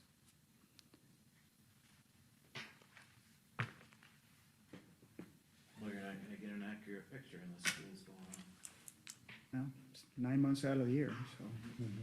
How hard is it to do it twice? Once in the summer and once in school? It is not hard. It's not difficult. We can do that. Okay. If that's within your consideration timeline. I just think the bad thing is though that then you're gonna have, I mean, if these are teenage drivers, it's gonna be a summer-long event of lots of parking on there and the probability of a possible accident on that corner, if that's really what they're doing a lot. And if that's what you're seeing and if that's what we see, I don't know that we should let it go till school starts back in September. I don't know, do it now. I mean, those summer kids are gonna be running and Yeah, doing they will stuff be. anyway, so it doesn't really matter. They're either gonna Yeah. have a job or going to play, one of the two. So, Yeah, I think you'll still probably see the same amount of traffic in the summer. But that's just my personal. Yeah, you just wouldn't have school buses, but I mean, Right. that's not much, you know. Anything else? Thank you. Yep, thank you. Yep, thank you very much. Okay, But just to confirm, we'll do some traffic counts, bring it back probably in 2 or 4 weeks, or actually 3 or 5 weeks. We have an off week here. Sound good? okay, committee reports, none. Comments from the mayor, none. Comments from the city council? None. Comments from the city manager? None this evening. Okay, we will move to the work session and quiet zone discussion. And we have guests with us, don't we? Yep. You heard your cue? Yes, we did. Where you been all night, right? Want to stand up here? Yeah, sure. Yep. We may be taking. Are we gonna take a break? Oh, we're gonna take a 5-minute break. Sounds great. I just got, Stay there for 5 minutes. I just got the hook, so 5 minutes. Okay. That's fine. That means they're gonna be here a long time. Yeah, I guess. No, I'm with you. 2 hours like last time, that's my no. vote. Yeah, I'm with you. I asked Mike, because it said video of the last meeting. I said, we're not gonna show that. I should have told you yes. That was our intention. So we just go from 2 hours to 4 I hours. included the video from our last discussion on the agenda. Sure. Yeah, that way you don't have to work overtime. We're not anymore. gonna read. Have a good evening. Discussion. Is there? Oh, is it opener tonight, isn't it? And it's at home? Jamie lost, so I found that out, Jamie lost, right? Did she play? She probably played third, my daughter probably played third base, but she did not finish. Oh, did she want to? Yeah, she's a good. Yeah, okay, so played three. But who knows, I don't know. Well, like JV only gets like. So I don't know. And the both pitchers are pretty decent. Granted, I think we'll maybe big by it. But maybe they'll You can do that. one girl could be older, and the other could be Oh, I got my days all mixed up. Well, It's like and I'm all for senior giving them moment. reps, right? Yeah, this age. Yeah, Get, oh, get the jitters out and, Looked like you answered your own question. I did. Greg goes, you're getting it all mixed up. I think it looks great. Oh, I do too. No, thanks. No, I think The it's, call I made on it was, we had the figures at the bottom. yeah, I just put name lines under them, so I just thought it looked better. How are you? yeah. People will know. People will know, Yeah. there's a little bit, more. I thought it was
Okay, very good.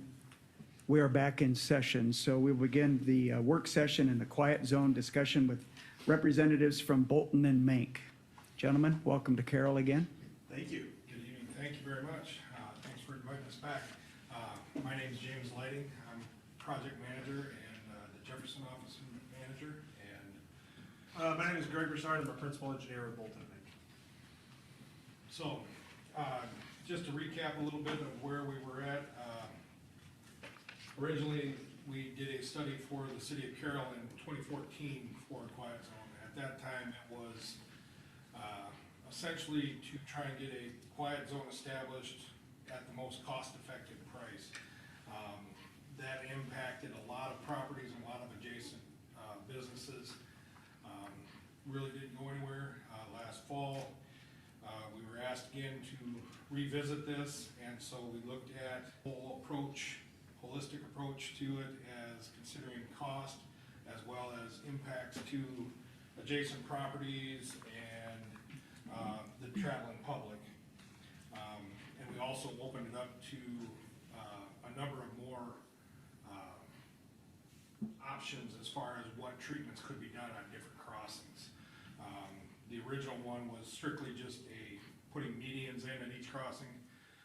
This one, we're looking at other options, including 4-quadrant gates, closure, leaving it open, ASMs and SSMs, and Greg will get into those a little bit more.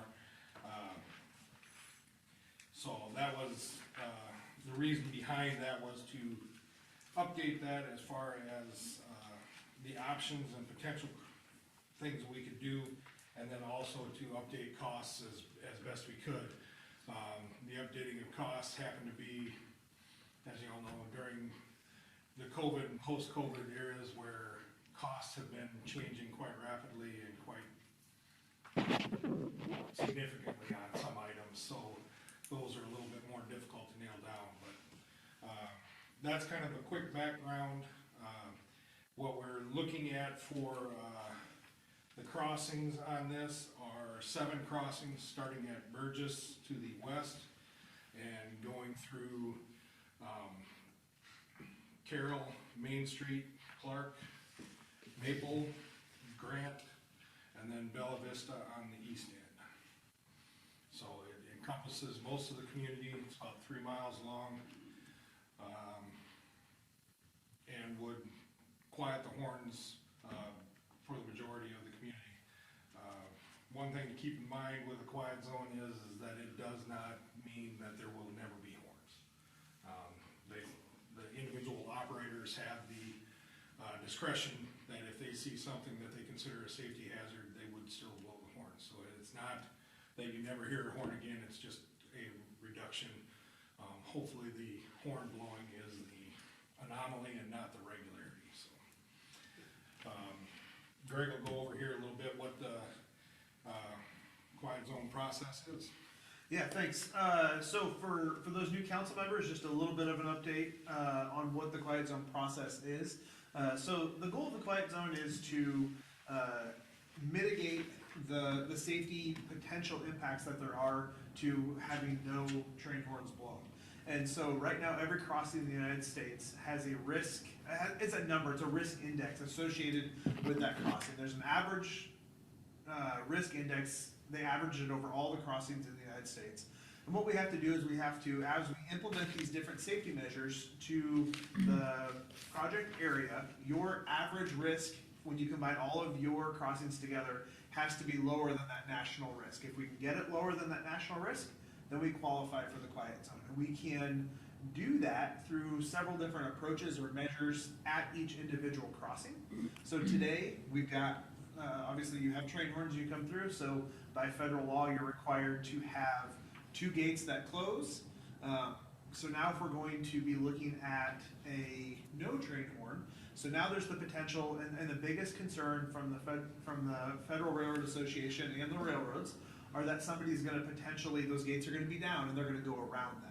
And then a train won't be able to blow their horn and hear them coming. And so there's the lack of just people knowing that there's a train there. So how do we mitigate that and not allow those people to potentially go around that gate?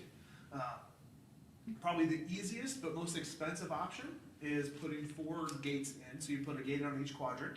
That's called the quad gate. We can put medians in, and there are certain lengths of medians that are required by law that meet the safety measures. We could close a crossing altogether. We could also, if we do improvements at maybe, let's say, 4 of the crossings, maybe we can leave a couple as they are today, and that number is still lower than the federal average. So we start to look at just the sum total of all the improvements that we do for the crossings. So one of the things that where we're at is kind of still the feasibility study. I know in the 2014 study, we had the FRA and the railroad come up and did it's called a diagnostic review. Due to the lapse in time, some of the change in staffing with UP and with FRA, that would be kind of the next step, is reviewing that diagnostic review, getting all of the worried party, all of the concerned or affected parties together. So that would be the city, the UP, the DOT, and the FRA, bringing all those staff from each one of those facilities in, and you walk each quadrant. They would evaluate kind of the city's preferred option. So the city has to kind of have a recommended or a preferred option for each crossing. We review that as a diagnostic team and then come to conclusions, yes, we agree, or we make small changes here and there. Then the next process would be actually implementing those. So going through designing, doing construction documents, building those improvements. And then while you're building those, you're going to create a notice of intent, which is a public document that you have to tell all of the affected parties, essentially, that we're at that diagnostic review plus the public. We intend to implement a quiet zone. Here's how we're going to do it. We can get comments back during that design phase. We'll address the comments. A lot of those hopefully will have already been addressed since we met with all of those affected parties earlier. Then the quiet zone would be constructed, and then we do a notice of establishment. It's another federal publication where we tell them we built everything. FRA and railroad, please come inspect it, make sure it meets all the federal requirements. They have 30 days to inspect that or review that, and then the quiet zone will be implemented. That's kind of a condensed version. I know we've talked about that before, but one new thing I wanted to talk through that kind of was spurred off the last conversation last time, and talking with Mike and Randy, they asked us to look into that a little more. So the 4-quadrant gate, the medians, or complete closure, those are already predetermined. If you build a median this long, you get automatic approval of the quiet zone at that intersection. But one of the things that we noticed in talking with council as we looked through our displays, looked through some of the options, those don't work at all the intersections. Specifically, as you start to look at Main and Clark and Grant, those intersections, as you start to try to fit in a 100-foot median, those start to really have impacts to some of those adjacent businesses and how they function, how they operate. So is there other options outside of a 4-quadrant gate that we could do there? So then what we can do is we can start to look at, they're called ASM, so alternate safety measures. So what we have to do is there are different safety measures that we would recommend to install, and then we have to go back and forth with the FRA on how effective those safety measures are to be able to get a safety zone risk index for each crossing. So what we did is we reached out to the FRA, and we had good conversations with them on how they calculate ASMs, and talked through some of the different ideas that we had. So one of the ASMs that in the updated spreadsheet, what we've looked at is putting 40-foot medians in versus the required 60 or 100. So we're going to shrink those medians down, and we still get credit for them. We just don't get as much credit as if we had a longer median. One of the caveats of looking at those ASMs or implementing those is that it's a longer review period with the FRA, the Federal Railroad Association. It takes them 8 to 12 months for that review, just because they don't, those ASMs are a little bit, they're outside of their normal SSM, which is their approved safety measures. So they want to review those, go through the calculations that we've prepared, make sure that they are in agreement with them. So I think our ASM numbers that we had in our updated calculator are conservative. And so you can see, we also, I think it was in the council packet, there's an Excel spreadsheet. You can go through there and kind of type in numbers. And also, I think there was a printout of one of different options at different intersections, trying to figure out ways to be, to still get the quiet zone, but still be cognizant of the impacts at some of those key intersections downtown. So along with that, the things that changed from our original meeting, we'll just touch on again too, is Union Pacific no longer handles those quiet zone establishments directly. They now have consultants that they deal with for those. So to do the quiet zone and the diagnostic review, like Greg said, you have to initiate an agreement with the UP to start that. And that is a minimum $40,000 or up to $40,000 cost for that agreement.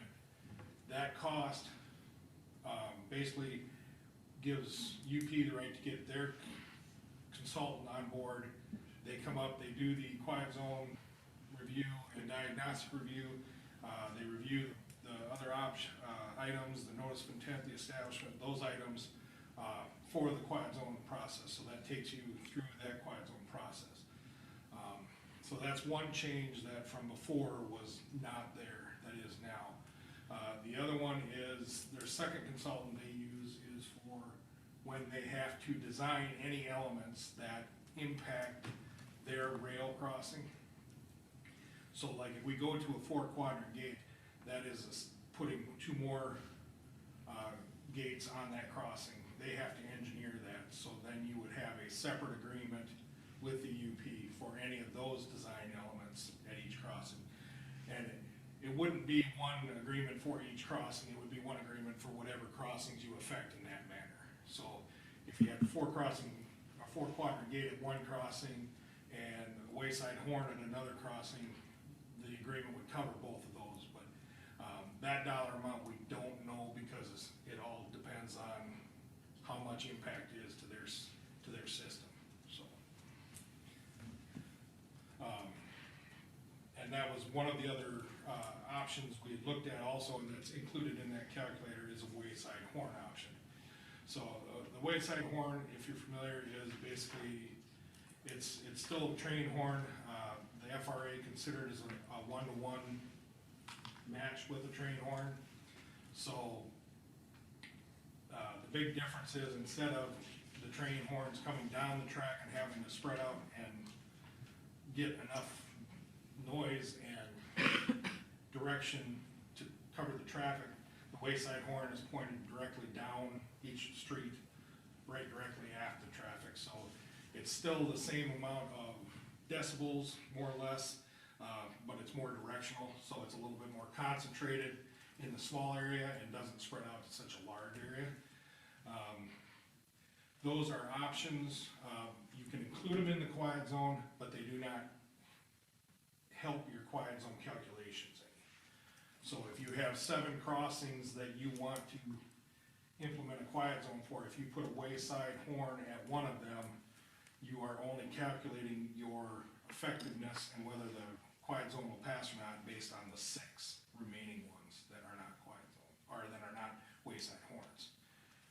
Quick question. Yes. So a wayside horn is not considered an ASM? No, it's not an ASM or an SSM, it's another. It's just an option. It's kind of its own Right, option. okay. Yep, it's a standalone installation at each crossing that essentially plays a train horn noise. Perfect. Has no Sorry. point value whatsoever. Right. It's considered 1-to-1 for a normal crossing. Yep. What do you mean by that? So, as far as you equate, a wayside horn to a normal horn being blown. So it has no effect on your quiet zone scoring. It can be included in your quiet zone, but whichever intersection we decide to put that in, we'll pull it out when we're doing our averages for the other improvements. So that, it can't affect your overall score because you lose, your scoring is based on the amount of traffic, the amount of trains, all those things. So different crossings, if you remove them from the from the overall total can have a more effect, one crossing can affect the score more than another crossing would. So it does affect it that way, but it is allowed as a one-to-one for the train horn. It can, and still be in the quiet zone, so your quiet zone would still have the same length that it would if that crossing was an ASM or an SSM. Those come with their own set of requirements. The wayside horns, as far as the equipment, you know, they're pretty standard equipment, not a lot of surprises there. Prices range, you know, in the 40,000 range, but how they're integrated into the crossing depends on each individual crossing. So the costs to have those systems, that wayside horn system integrated into an individual crossing, that price can vary from anywhere from, you know, maybe 15 to 40,000, depending on what they have to do to integrate that into their system. Is that per horn or per intersection, 40,000? It would be per, the 40,000 is, I believe that it's. So the 40,000 would be per intersection, and that would be the cost of just the horn itself. And then because we had to make some estimates there, because each crossing is going to be slightly different as you figure out the cost.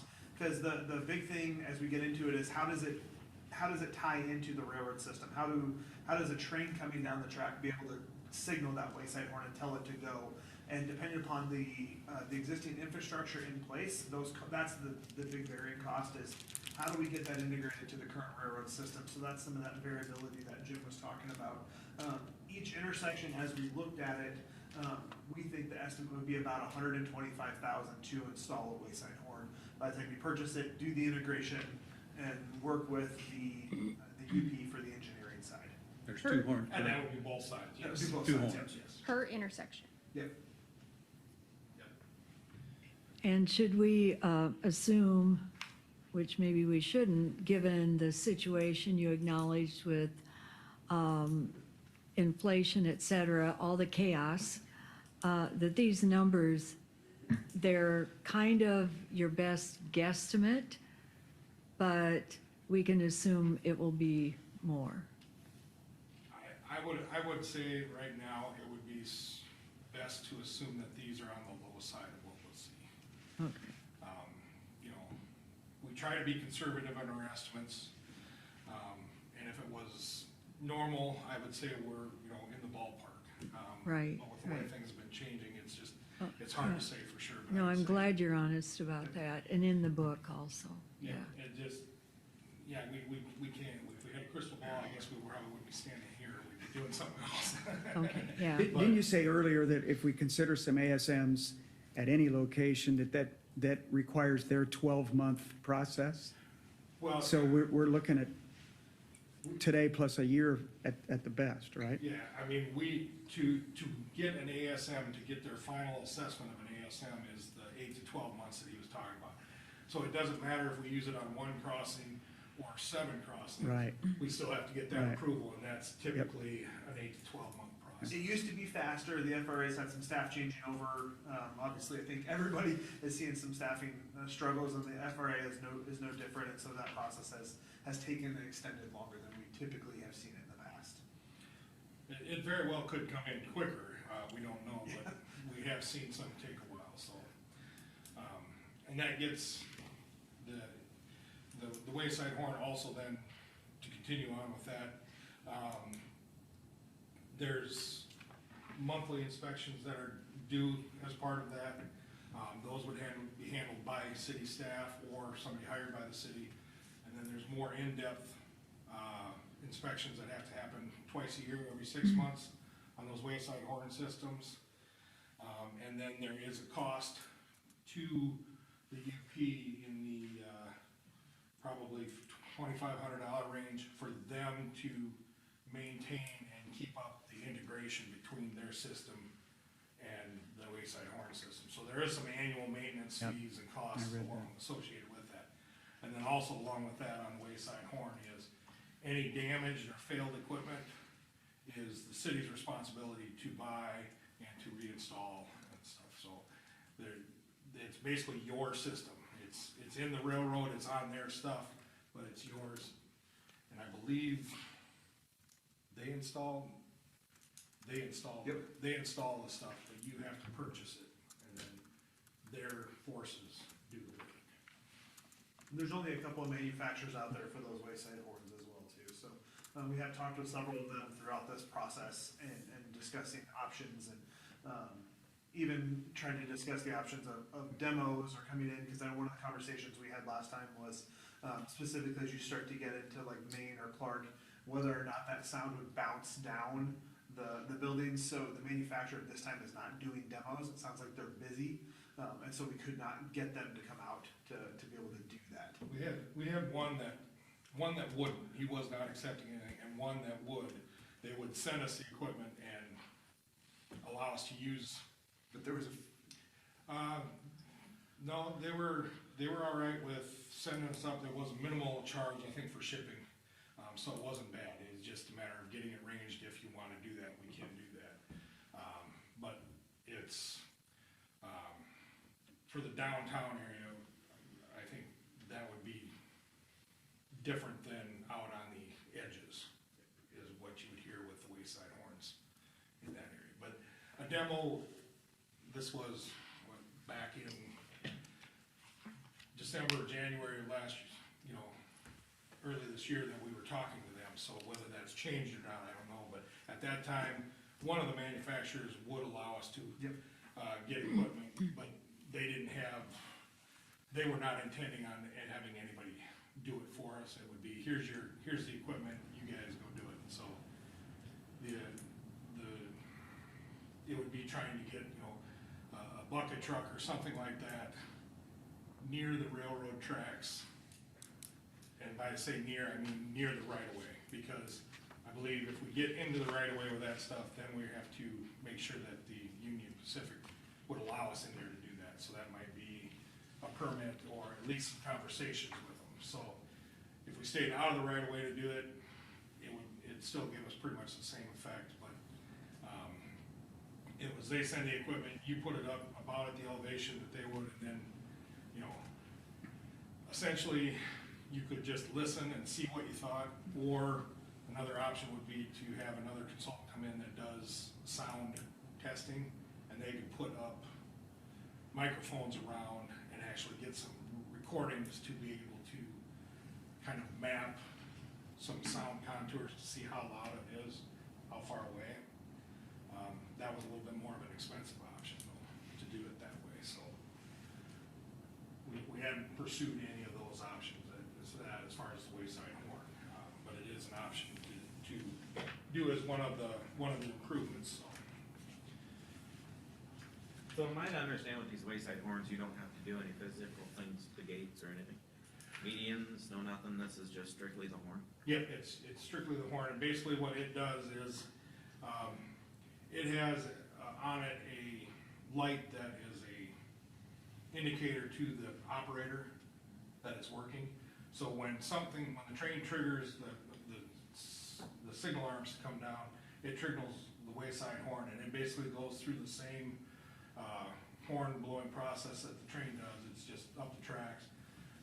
But if that signal identifier that says it's working doesn't come on, then the train operator will blow horns coming through. But there is no other physical changes to the crossing, and you can still do medians if you want to, but it's strictly on your own. It doesn't score you any better either way.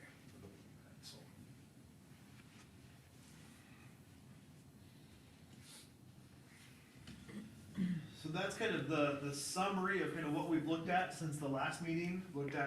Investigated a little bit more about the wayside horns, determined some of the ASM safety factors after coordinating with the FRA, and updated our calculator to include both those options as in there as we looked at it. What questions does council have? Well, off your chart that you gave us on Clark Street, I have to go down to it. It shows no change from when we were here the last time.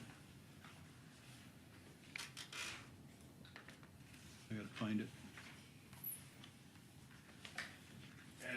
Are you talking the calculator? No, I'm actually the actual photograph, the drawing. The concept plan. Page 26 of 48. Yeah, we didn't update the drawings to have all the different options. We updated the language Okay. in the report to include the other options. So an ASM, or net intersection, is 40 feet, Yeah, we would have 40-foot intersections on both sides. both sides. Yep. So would you have to change the street angle on 4th Street then, at 40 feet? No, you should not have to. Okay.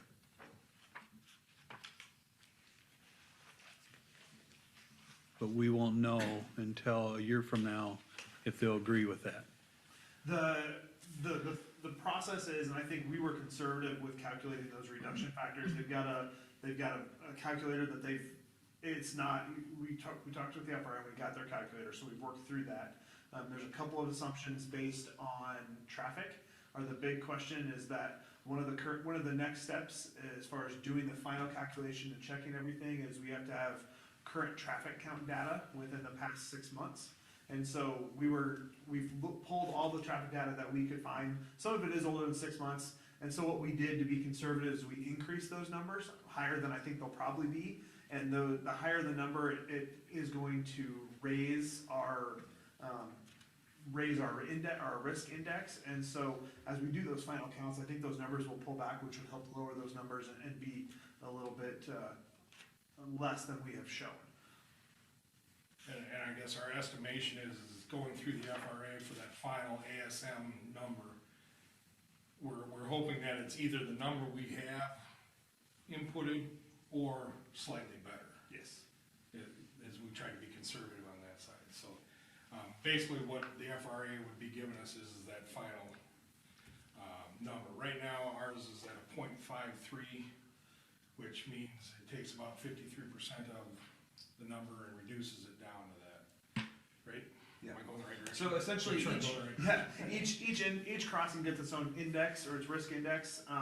If you take like a closure, it completely takes that risk index to 0. If you have a 4-quadrant gate, it reduces 91 or 92% of that risk, and it takes it down so you're only using 8 or 9% of that original risk index. Our ASM, we're assuming that we're about 50%. We're using 50% of the risk number. To give you an idea, a full median reduces it about 84%, and so we're less than, a little more than half, but at about 50% rather than that 84% for a full length median for the reduction at each crossing.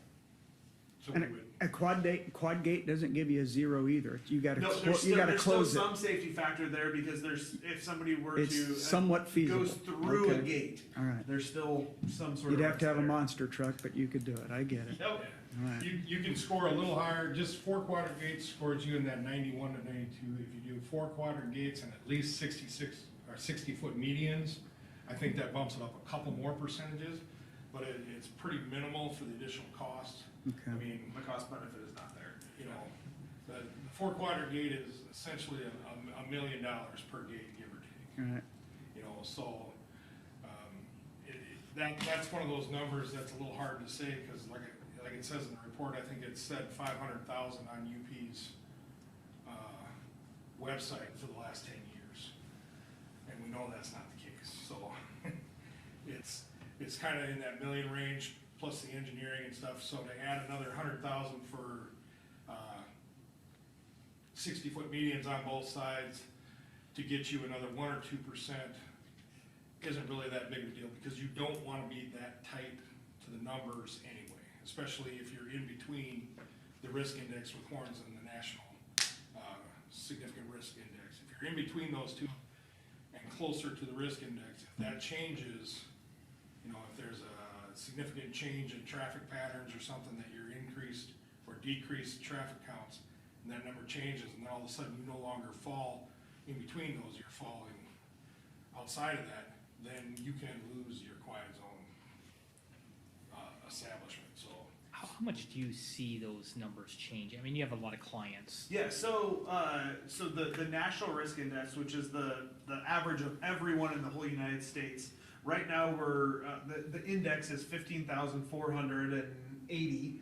Last year, it was 15,290. So it moved a couple hundred points.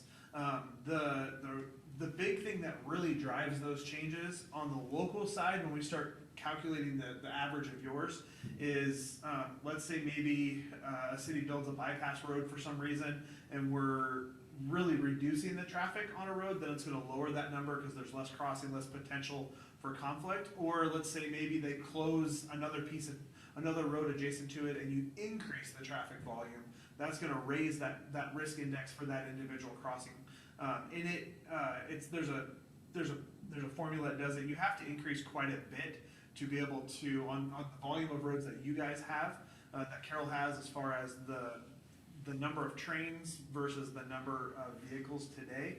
We're not seeing large enough numbers. I don't see potentials to make those numbers swing a lot, but a couple hundred points here and there. I think we want to make sure we're outside of those ranges as we're finalizing our numbers. So take that a step further, like if we close Maple Street, hypothetically, we're not suggesting that right now. Yep. That's gonna move the traffic.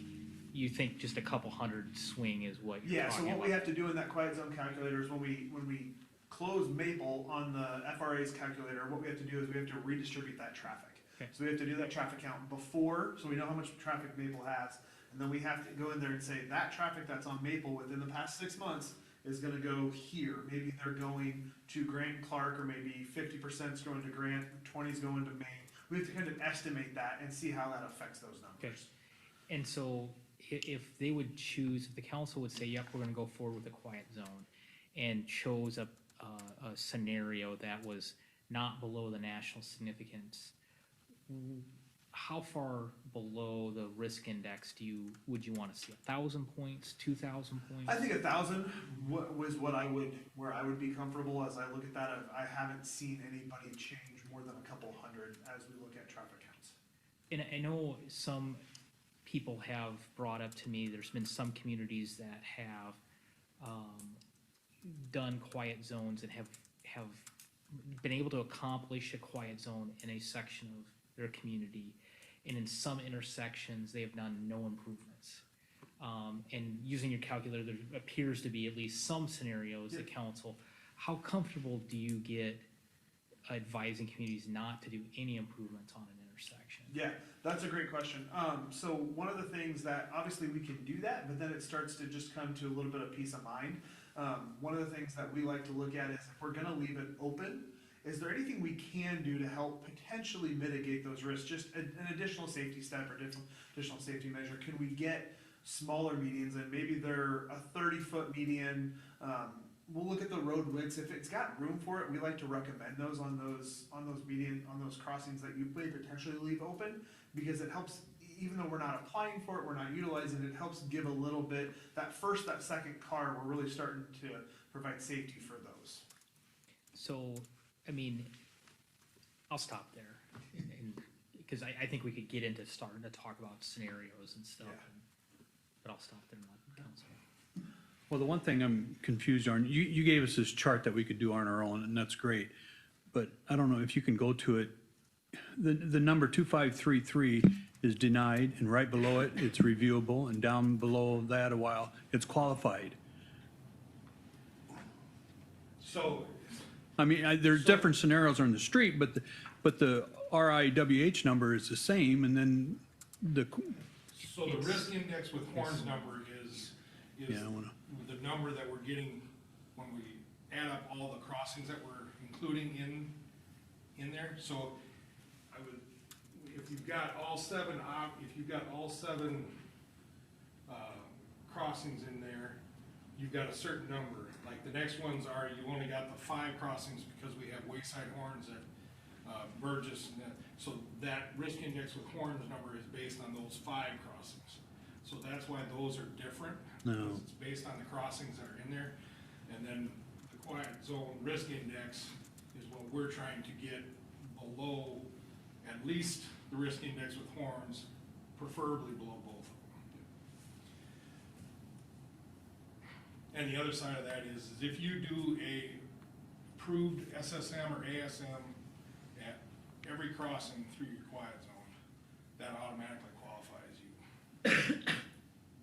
But in this scenario, or with the crossings and the way they're laid out, that's probably not a likely scenario for the city of Carroll, because a couple of those downtown crossings especially, your most effective ASM would be four-quadrant gates, so it gets expensive.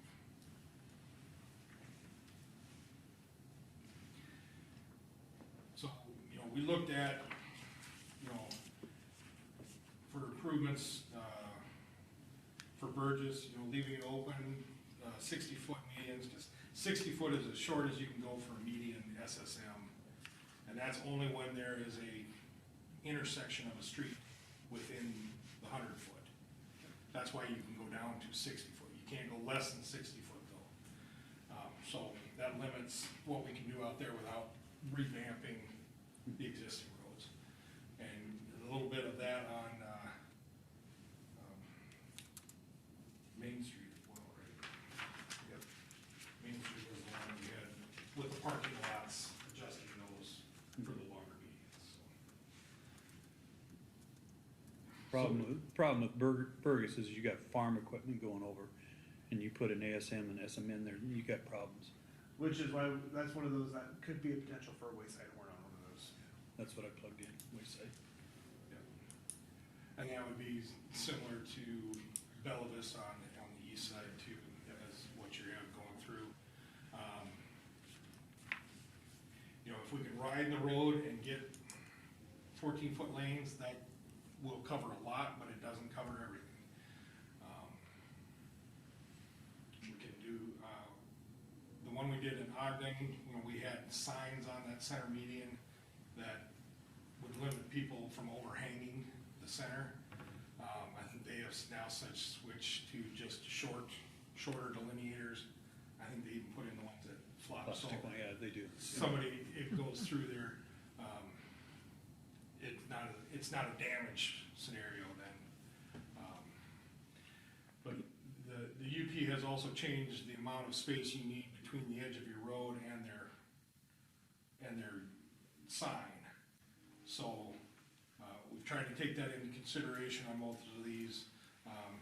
But if we get counting inches, that's what it will be in the final design and the diagnostic review as to what has to happen. Another thing with the diagnostic review is that will be when the railroad comes through and says, oh, well, these crossing panels are shot, we feel like these should be replaced. And they'll wanna put that cost on the city. And that is where it gets to be more of a negotiation of, no, this was damaged before, so, if you see bad crossing panels, report it to the UP, and then at least there's a history of. How do you get them to replace them and fix them? That's our problem right now. That I'm not sure of, but if you've got it on record that they're an issue before we have the diagnostic review, then it's easier to say, no, this has been this way, this is your problem. That would be our argument on that side of things. We have a couple that have re-rod coming out of them. Yeah. Oh, do you know who your local track manager is? Yes, And They're I'm not blanking on helpful. his name. Reed Star. Yeah, Reed's, yeah. Okay. The Midwest region, Kelly O'Brien is the UP's, she's been helpful and sometimes when we've been able to talk with, I don't know if you reached out to her at all. Okay. And part of the issue, I know we had a long discussion with them on Carroll Street. The problem with the way it was explained to me was it's on a curve.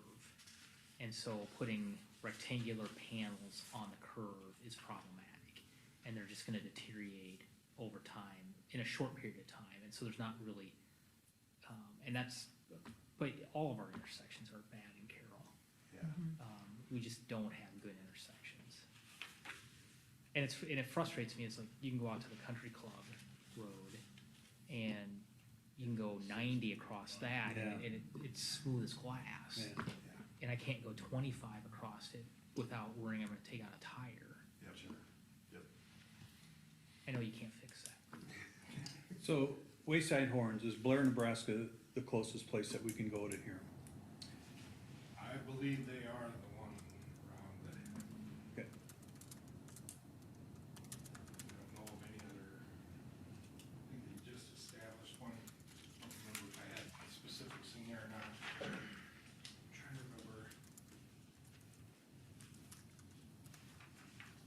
only one that I can think of in the area. Okay.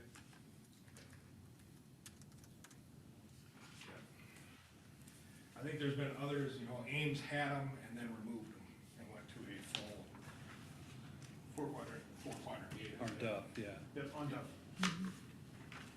And why did they do that? Several years ago,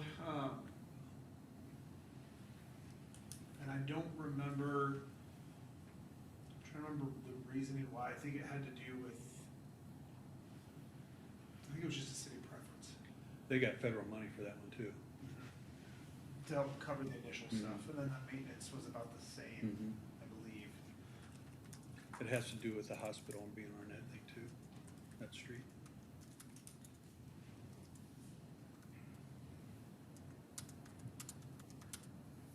I toured a lot of towns. Yeah. A lot of towns are easy, ours is not. No, we did the one in Ogden, that turned out to be very easy because they had basically full blocks on both sides.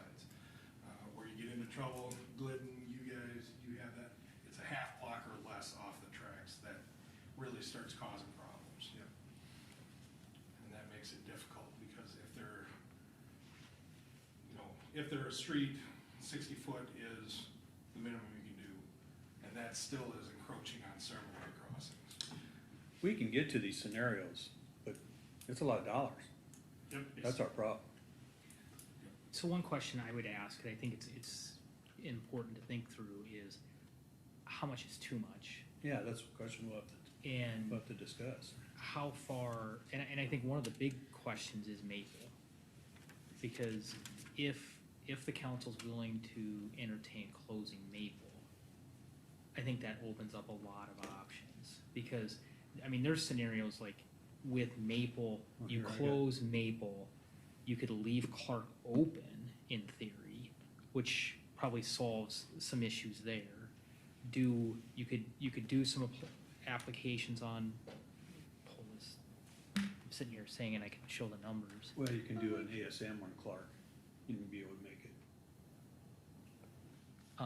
You know, so, you know, there's a scenario where do an ASM on Burgess, you could do an SSM on Carroll, you could leave Main and Clark open, close Maple, do an ASM on Grant, and do a SSM on Bella Vista. Now, if you're concerned with farm traffic on Burgess and Bella Vista, Just do Wayside Horn. you can do Wayside Horn, but because the points change, you're gonna have to give up leaving Main Street open in that scenario. From a point perspective, they're pretty darn close to being the same. Yep. They're several thousand points below the risk index, which is what I kind of heard, that's where you want to be. Yeah, you're in between the two, so Yeah. it's a reviewable thing that you've got to do, but you're a couple thousand points below the upper Yeah, number, so- which is the one that would tend to change more. Yeah, so, and you're talking about, you know, both of these scenarios under 700,000 under last year's costs. And Mike, just to confirm, when you say leave open, just so everybody here hears the same thing, open means you do nothing. Correct. Right.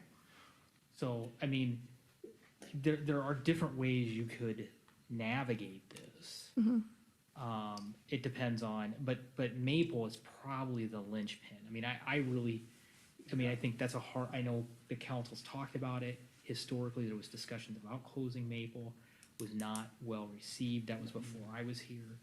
But I just think for Quiet Zone in Carroll, Maple is probably the linchpin. In my view. I might disagree with that just a little bit. You know, you see the chart, I did about 15 different scenarios here.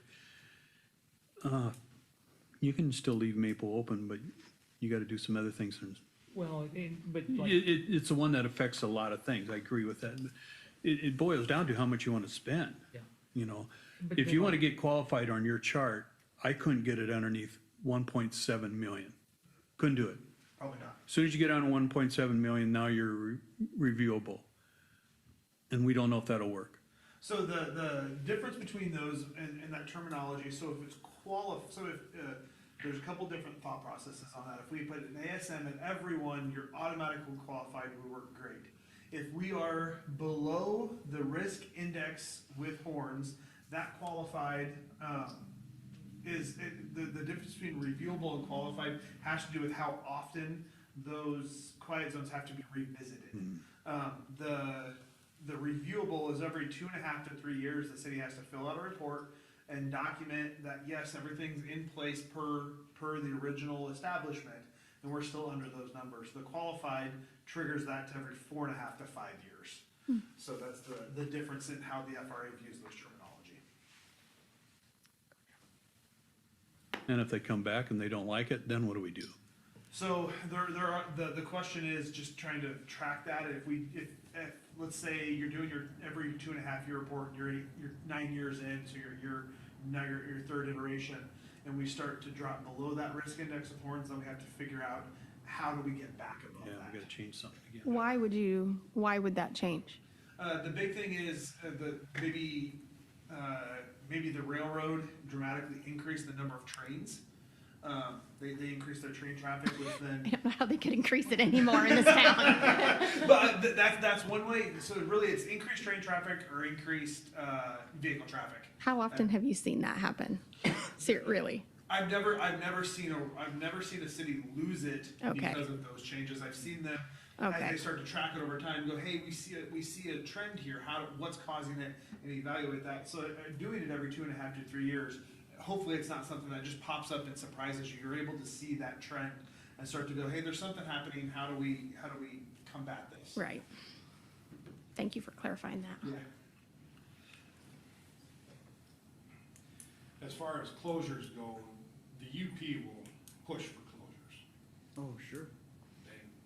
That's separated crossings or no crossings are their preferred. But the one thing I worry about when you close it, you can't ever open it again. Never So open. what if Smithfield wants to go on the backside and use that, as something? I see Adam shaking his head back there, but, I think Smithfield wants it closed. okay. But if somebody wanted to use that driveway, their only option would be to the north, to come out of that. Yes, yeah. Because you would basically, if you did a closure there, you would build maybe like a small hammerhead turnaround or something like that effect. So they would be able to get to that, but you are correct in that you can never get that back. Never open it again. Never open it. That's the worry about You closing. basically have to, sign over that right away to the UP so that it will never come back. The other part of that we don't have built in here, because in variables, it's a negotiation tool, is closing that, you can negotiate and get the UP to kick in funds. A lot of times, what we've seen is negotiation of, during that diagnostic review, the UP says, hey, we need to replace these items in our right-of-way. You say, that's your responsibility then, if we close this, and trying to negotiate to help reduce some of that price potentially too, but it varies every city and the crossing that's being closed. And typically the crossing, the more traffic it has, the more they would be willing to pay for that crossing to be closed. So a smaller crossing with minimal traffic, probably not gonna net. I think years ago, the average was somewhere around 14, 15 grand for that kind of, whether that's still the case or not, but it's not not gonna make something it- that is like, oh, that's gonna pay for the rest of this project. Yeah. It's nothing like that. But like you said, it's a bargaining tool if you wanna take some of that maintenance stuff that they would like to push on and say, no. So yeah, it really, that's why this report really doesn't have we're recommending this. Because it really depends on what's the limit you're willing to spend and what options do you do to get that and get what you want. Your calculator was a big help. Thank you for that. Good. We just developed that for this project. Now we will probably use it for future projects, so it was good for us too. We're glad we helped you. So what's your recommended, or what do you think we should do? I think we need to discuss how much money we want to spend someday. And then from there, you can decide what, you can start playing with all these scenarios. Like I said, I couldn't get one to qualify unless I spent 1.7 million. And that's the lowest bang for the buck. That's, well, go to your qualifier or your calculator, you can play with it, sometime. We got time on this. And But- that's the best I could do with the scenarios that, with Burgess and Bella Vista, I was worried about the farm equipment, so I put wayside horns there or nothing. And the rest of them, you can just play with how you want to play. But you're getting qualified. I'm so you- getting to get qualified, yes, but we don't know about the others No, the reviewable is still, possibilities. no, it's still a quiet zone. Right. Okay, It's just you're reviewing it every 2.5 years instead of 4.5. Right.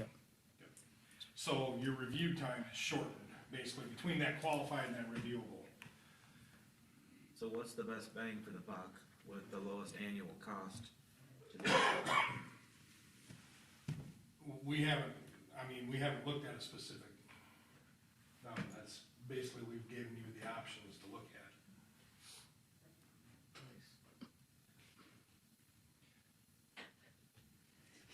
So to try to get to that, so as far as the conversations that we heard, obviously, probably if we were to leave one street open, I think Clark is probably the conversation we had last time it has the biggest impact. So then we started with, okay, what if we leave Clark open?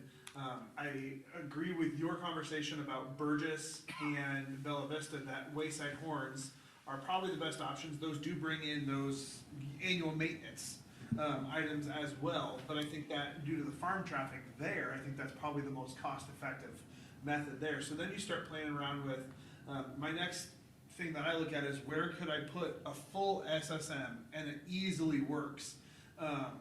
Carroll Street is probably the first one as we look at it that could, that option, I think it makes sense because there's room to put that 60-foot median on the north and that 100-foot median on the south. So there we start to develop that. Main Street, I don't think we're probably gonna have an option to leave 2 streets open. I think we'll have to do something on Main. So then Main turns to an ASM. And then the question really comes to Maple on, so that's kind of the city's thought process there. If Maple is going to remain open, then I think we'll probably, would do the full SSM and then having to potentially relocate that access road on the north side, on the northwest corner there, just to make sure. I don't think the city's worried about that, cause that's technically a private street that's kind of developed with time. So, And then going to Grant, then what are our options there? And with the plant on the north side of the road, that almost has to be an ASM to be able to make that one work. So then as you plug that in, I'm at 750,000 is what I'm at. With minimal, you'll have annual maintenance costs for your wayside horns at the end.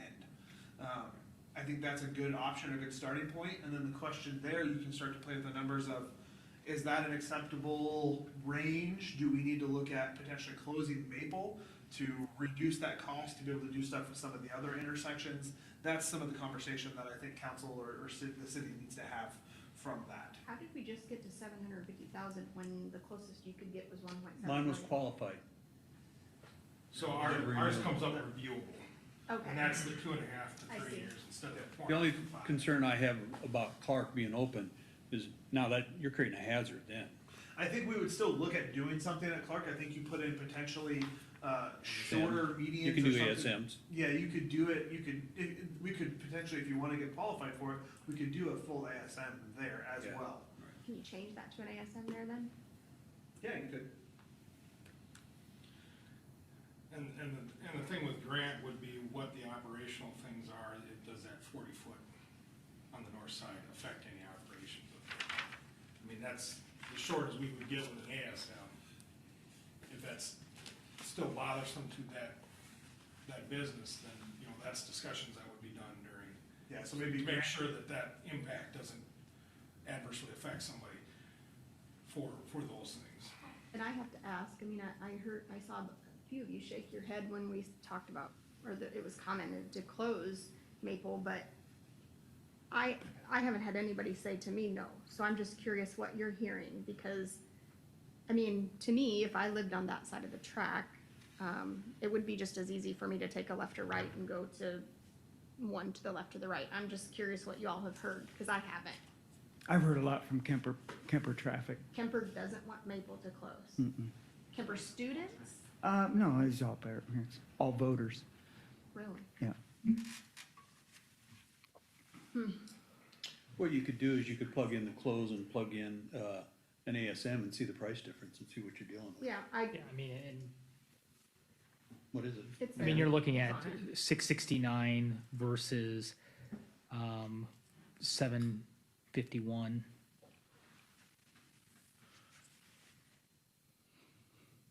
And they both work. Yeah. For reviewable, Yes. yeah. Has everybody used this calculator? I mean, did everybody mess around with this at all? Like, to get an opinion on where you thought you'd want to be for money? I haven't given it ample time, that's for sure. Because, I mean, if we haven't, I feel like we really need to and come back to talk about it if we're not gonna talk about it tonight, because I think this is a viable thing that needs to happen. There's nothing that I hear more from anybody in town, from businesses and people, is the quality of life here. I live clear on that side of town and I hear the horn every single night. Not that I sleep with my windows open, but I wouldn't if I did, so, I mean, I think it's something we have to talk about. I hope you wanna talk about it. I just need to be, I'm real worried about being protective on the businesses. Oh, I understand, Okay, but otherwise, yeah, I'm yeah, fine with that. totally, It's just, how much do we wanna spend? right, And keep in mind, these costs that we're showing are the construction costs. So Mhm. you would have the engineering costs, you would have the agreement costs with UP, all that stuff would be on top of Mhm. this, so. And- What's the $40,000 question cost? Yeah, yeah. Well, you would have that one. On top I mean, that would be a given on any, if you're Yeah. going to proceed with it, that's going to happen. And then the engineering costs for the design of the construction documents, and then if any of these alternatives include changes to their systems, that would be the unknown cost for the contract with EP too, so, you know, it's one of those where you can't say it's 751 and you're gonna program for 800. Right. That's not gonna be enough, you're gonna have to make sure there's more room than that. And I'm sure Mike and the others understand that, I just wanna make sure that we made that clear, that there are additional costs besides what the dollars shown here are, so. So is option A, it's left open, so a train horn's still gonna be blowing? Is that correct? No, if it's in the quiet zone and it's open, they do not, the quiet zone starts a quarter mile from each beginning and end crossing. So it would be a quarter mile outside, west of Burgess, and a quarter mile east of Bella Vista. Okay. And so they would not sound at those. The arms come down, Yep. but no horn. That's right. And just, I had another question, Mike, I just remember talking about, at some point, didn't we put something in TIF or something out on these ends, to help us create some sort of funding? Yeah, we Funnel for this. included the rail corridor in the last urban renewal plan Right. update. So you could use tax increment financing to fund such a project. The one element you added was G, to do nothing. I'm glad you did that, because Boone's doing that out by Fairway. And they're making theirs work.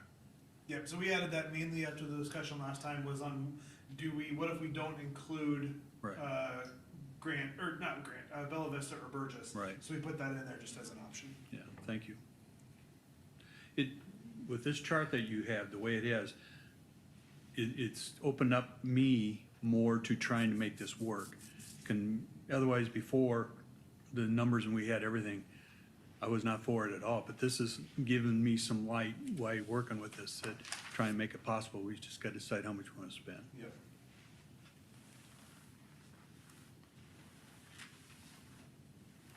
well, any other questions? Any more discussion, any comments? What do you want for next steps?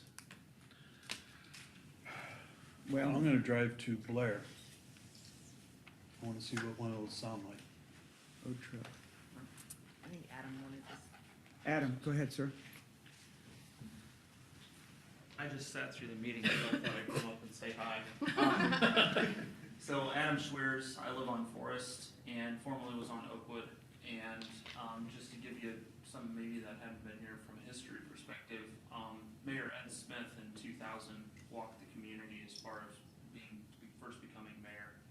And this topic of silencing train horn noise was the number one thing that citizens asked of him at that time. And so, ironically, it's 22 years later, and you guys are here studying this. I just want to say thank you for continuing to look into this and asking the questions.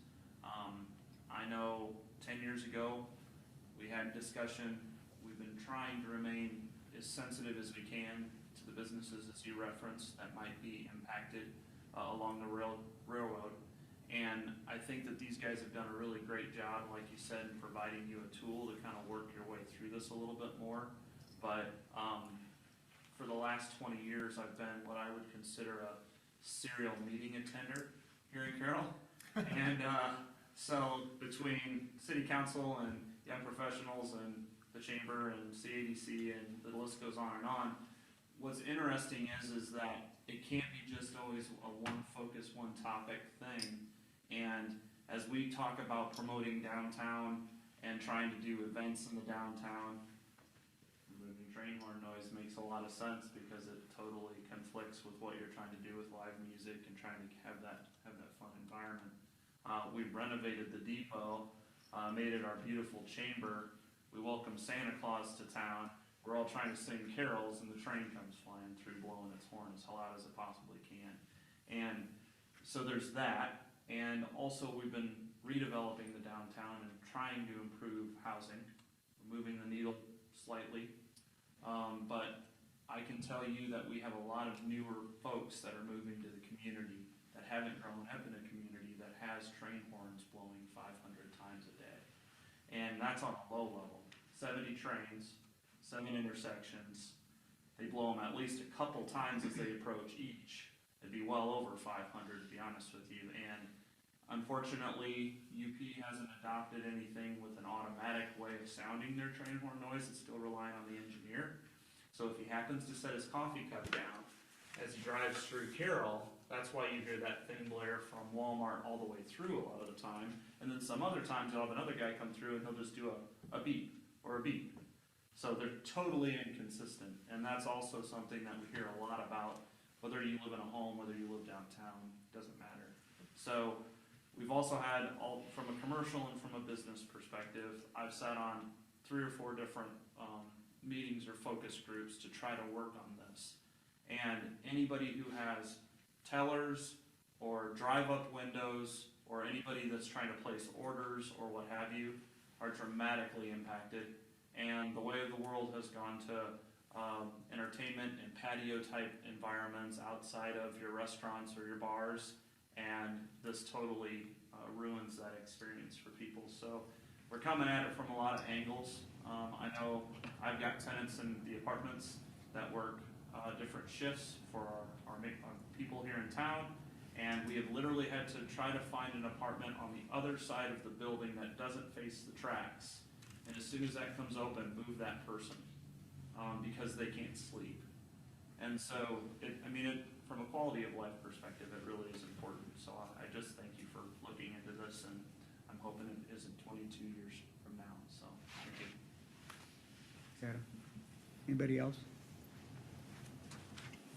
Well, we'll wrap it up then. You need a little direction as far as, do we put it on an upcoming agenda? 2 weeks is probably a little too soon. But to give you somewhat of an answer, we want to revisit it again sooner than later, correct?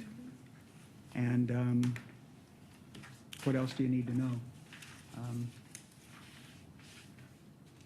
I guess in case questions, you want to meet, if you don't understand the tool, I'm happy to sit down and I couldn't get it to chat. work right, but I'll visit with you Yep. Wednesday about it or something. Yeah, you had to do 2 functions up at the top. Yeah.